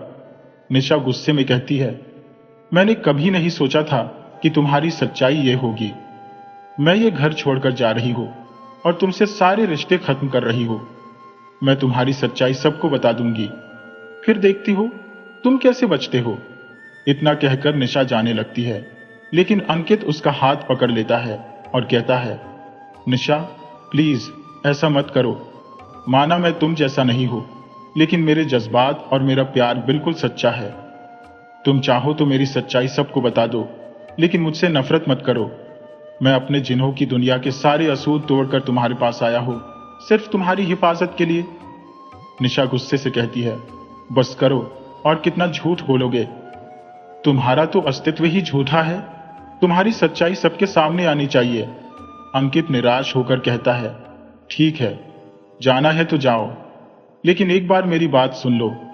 अगर मैं इतना बड़ा बुरा इंसान होता तो उस दिन जब मोहम्मद चाचा के घर बाबा आए थे, तब उन्होंने मेरी सच्चाई क्यों नहीं बताई?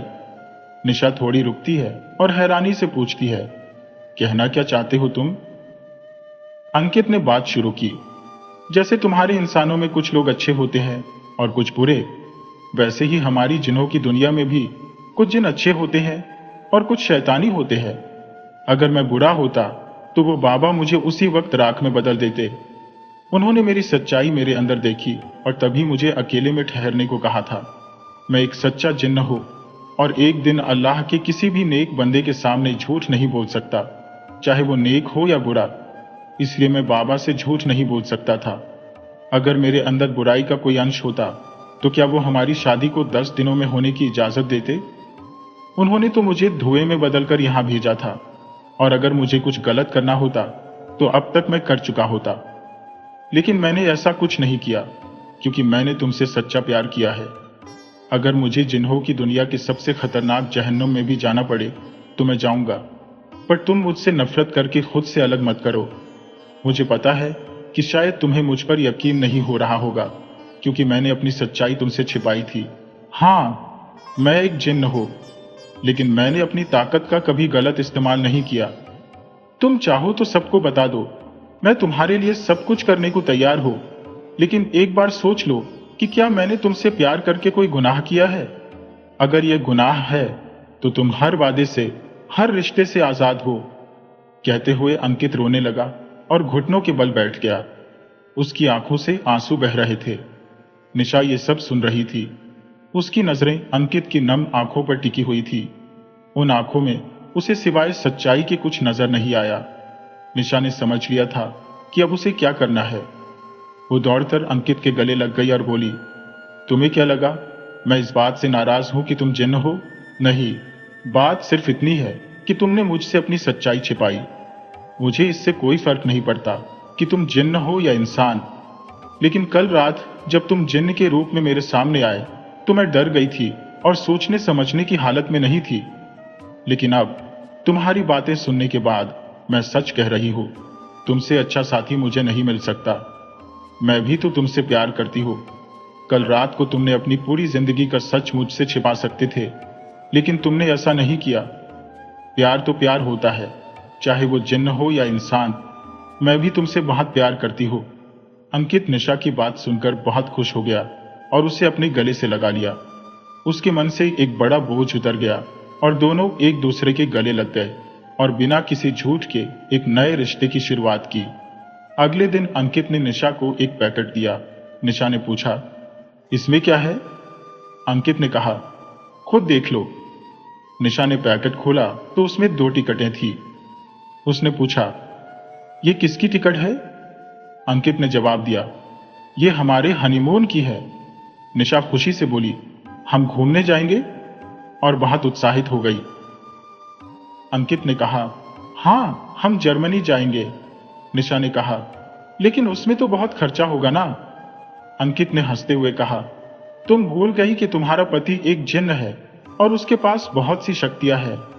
तुम्हें किस बात की टेंशन है? निशा ने कहा, ठीक है, लेकिन एक बात का ध्यान रखना, किसी के सामने ये मत कहना कि तुम कौन हो। अगर किसी ने सुन लिया तो तुम जानते हो क्या होगा, और मैं किसी भी हालत में तुम्हें खोना नहीं चाहती। अंकित ने वादा किया, अब ऐसा कुछ नहीं कहूंगा, सॉरी। निशा ने कहा, ठीक है, लेकिन हम जर्मनी नहीं जाएंगे बल्कि शिमला जाएंगे। मेरा सपना है कि एक बार शिमला घूमने जाऊं। अंकित ने कहा, जैसा आप चाहें, हमें जगह से क्या लेना देना, बस जहां तुम खुश हो मैं भी वही खुश हूं। निशा ने कहा, अच्छा ठीक है, कब चलना है? अंकित ने जवाब दिया, कल सुबह की फ्लाइट है। निशा ने कहा, मेरे पास तो कपड़े भी नहीं है, चलो जल्दी से शॉपिंग कर लेते हैं। अंकित ने हंसते हुए कहा, किसने कहा कि कपड़े नहीं है? निशा ने कहा, सब भारी भरकम सूट है, वो मैं नहीं पहन सकती। अंकित ने हवा में हाथ घुमाया और सामने कई कपड़े प्रकट हो गए। निशा ने आश्चर्य से कहा, यह कैसे हुआ? मुझे यकीन नहीं हो रहा। अंकित हंसते हुए बोला, अब इन सब की आदत डाल लो, मैं तुम्हें हर वो चीज लाकर दूंगा जो तुम्हारे दिल में ख्वाहिश होगी। बस एक चुटकी में सब हाजिर कर दूंगा। निशा मुस्कुराते हुए बोली, अच्छा ही है कि तुम जिन्न हो, मेरा तो फायदा ही फायदा है।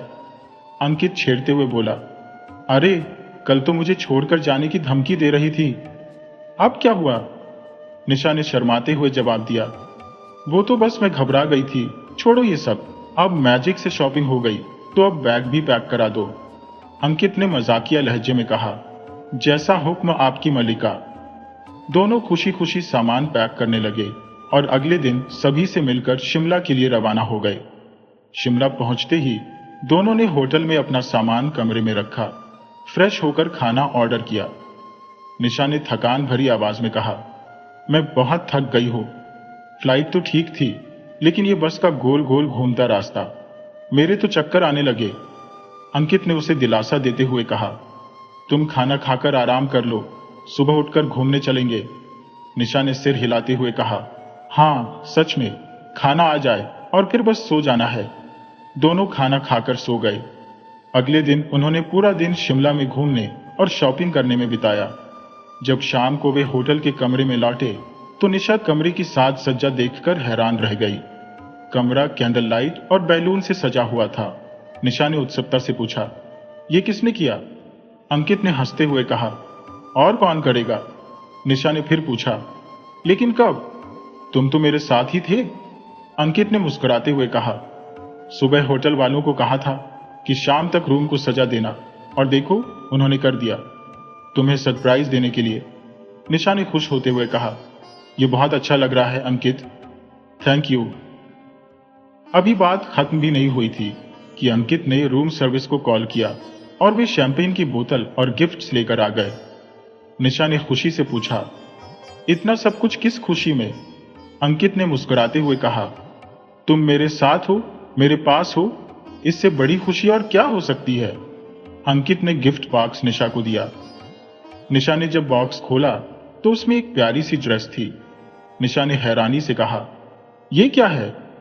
अंकित ने मजाक में कहा, जूते हैं, देख नहीं रही? निशा हंसते हुए बोली, ड्रेस है, लेकिन ये तो नई ड्रेस नहीं लग रही। अंकित ने शरारत भरे अंदाज में कहा, यार इतनी प्यार से लेकर आया था, सोचा था कितनी अच्छी लगोगी इसमें, अगर पसंद नहीं तो फेंक दो। निशा ने हंसते हुए कहा, अरे बाबा गुस्सा क्यों होते हो, मैं अभी पहन कर आती हूं। फिर निशा ने दूसरा गिफ्ट खोला जिसमें एक गोल्ड रिंग और एक गोल्ड चैन थी जिसमें दोनों की तस्वीर लगी हुई थी।